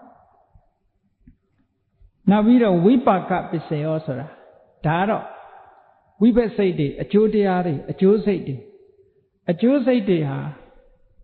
အတိတ်ဘဝကကံရဲ့စွမ်းအားကြောင့်ဖြစ်ရတာဖြစ်သည့်အတွက်ကြောင့်သူတို့ကတိတ်ပြီးတော့ action မရှိဖြစ်လာလို့ရှင်ကြည့်လေညအိတ်နေတဲ့အချိန်မှာဘာစိတ်တွေဖြစ်တယ်နော်ဘဝင်စိတ်ဖြစ်တယ်လို့ပြောတယ်အဘိဓမ္မာအိတ်နေတဲ့အချိန်မှာငြိမ်းမနေဘူးလားဝိပဿစိတ်တွေကြီးဆိုရင်အဲ့လိုငြိမ်းနေတာကံရဲ့အကျိုးအဲ့ဒီစိတ်အစဉ်ဟာရှိတယ်ဆိုရင်ပဲရှိနေတာသူကဘဝင်စိတ်တွေကအဲ့ဒါလိုနေတာနော်ဒါဝိပါကပစ္စယောလို့ဒီလိုခေါ်တယ်နောက်တစ်ခုကအိန္ဒြိယပစ္စယောဆိုတာကပုရိသတာနဲ့တချို့ဟာတူတယ်တချို့ဟာသဟဇာတာနဲ့တူတယ်တချို့အိန္ဒြိယပစ္စည်းက၃မျိုးရှိတယ်ပုရိသတိန္ဒရိယတဲ့သဟဇာတိန္ဒရိယရူပစီဝိတိန္ဒရိယဆိုပြီးတော့သူကအိန္ဒြေ22ပါးကိုခေါ်တာဒါတွေကြတော့နောက်ပိုင်းမှာအသေးစိတ်လေ့လာဖို့လိုတယ်အိန္ဒြိယဆိုတာ controlling faculty ဆိုပါစို့သဘောပေါက်အောင်ပြောမယ်ဆိုရင်စက္ခုပတာရယုတ်လေးဟာဒါအိန္ဒြိယပစ္စည်းပဲသူကဘသူကိုလွှမ်းမိုးကြီးဆိုးထားတော့ဆိုရင်အမြင်သိစိတ်ကလေးကိုလွှမ်းမိုးကြီးဆိုးထားဘယ်လိုလွှမ်းမိုးကြီးဆိုးထားတော့ဆိုလို့ရှိရင်ဆိုပါစို့မျက်စိကမှုံနေလို့ရှိရင်အရာရာမြင်ပြီးမြင်တယ်လို့ပြောနိုင်ပါမလားပြောနိုင်ဘူးအဲ့ဒါဘသူကထိန်းထားတော့ဆိုမျက်စိကသွားထိန်းတာစိတ်ကိုဆိုပါစို့မှုံဝါးဝါးရှိနေတဲ့မှန်ကိုကြည့်လို့ရှိရင်မှန်ထဲမှာပေါ်တဲ့ရုပ်တည်ကြည်လင်ပြတ်သားမှုရှိပါမလားအဲ့ဒါဘသူကထိန်းနေတာတော့မှန်ကထိန်းနေတာဟုတ်ကလားမှန်ရဲ့ condition ကအမြင်အာရုံကိုထိန်းမထားဘူးလားထိန်းထားတယ်အဲ့ဒါမျိုးလိုပဲမျက်စိရဲ့အမြင်အာရုံကြည်လင်မှုမကြည်လင်မှုသည်အသိစိတ်ကိုသွားထိန်းတယ်အဲ့ဒါကိုပြောတာအိန္ဒြိယဆိုတာ faculty controlling faculty တဲ့စိတ်အခြေအနေတွေဟာမတူဘူးကြည်လင်ပြတ်သားတာ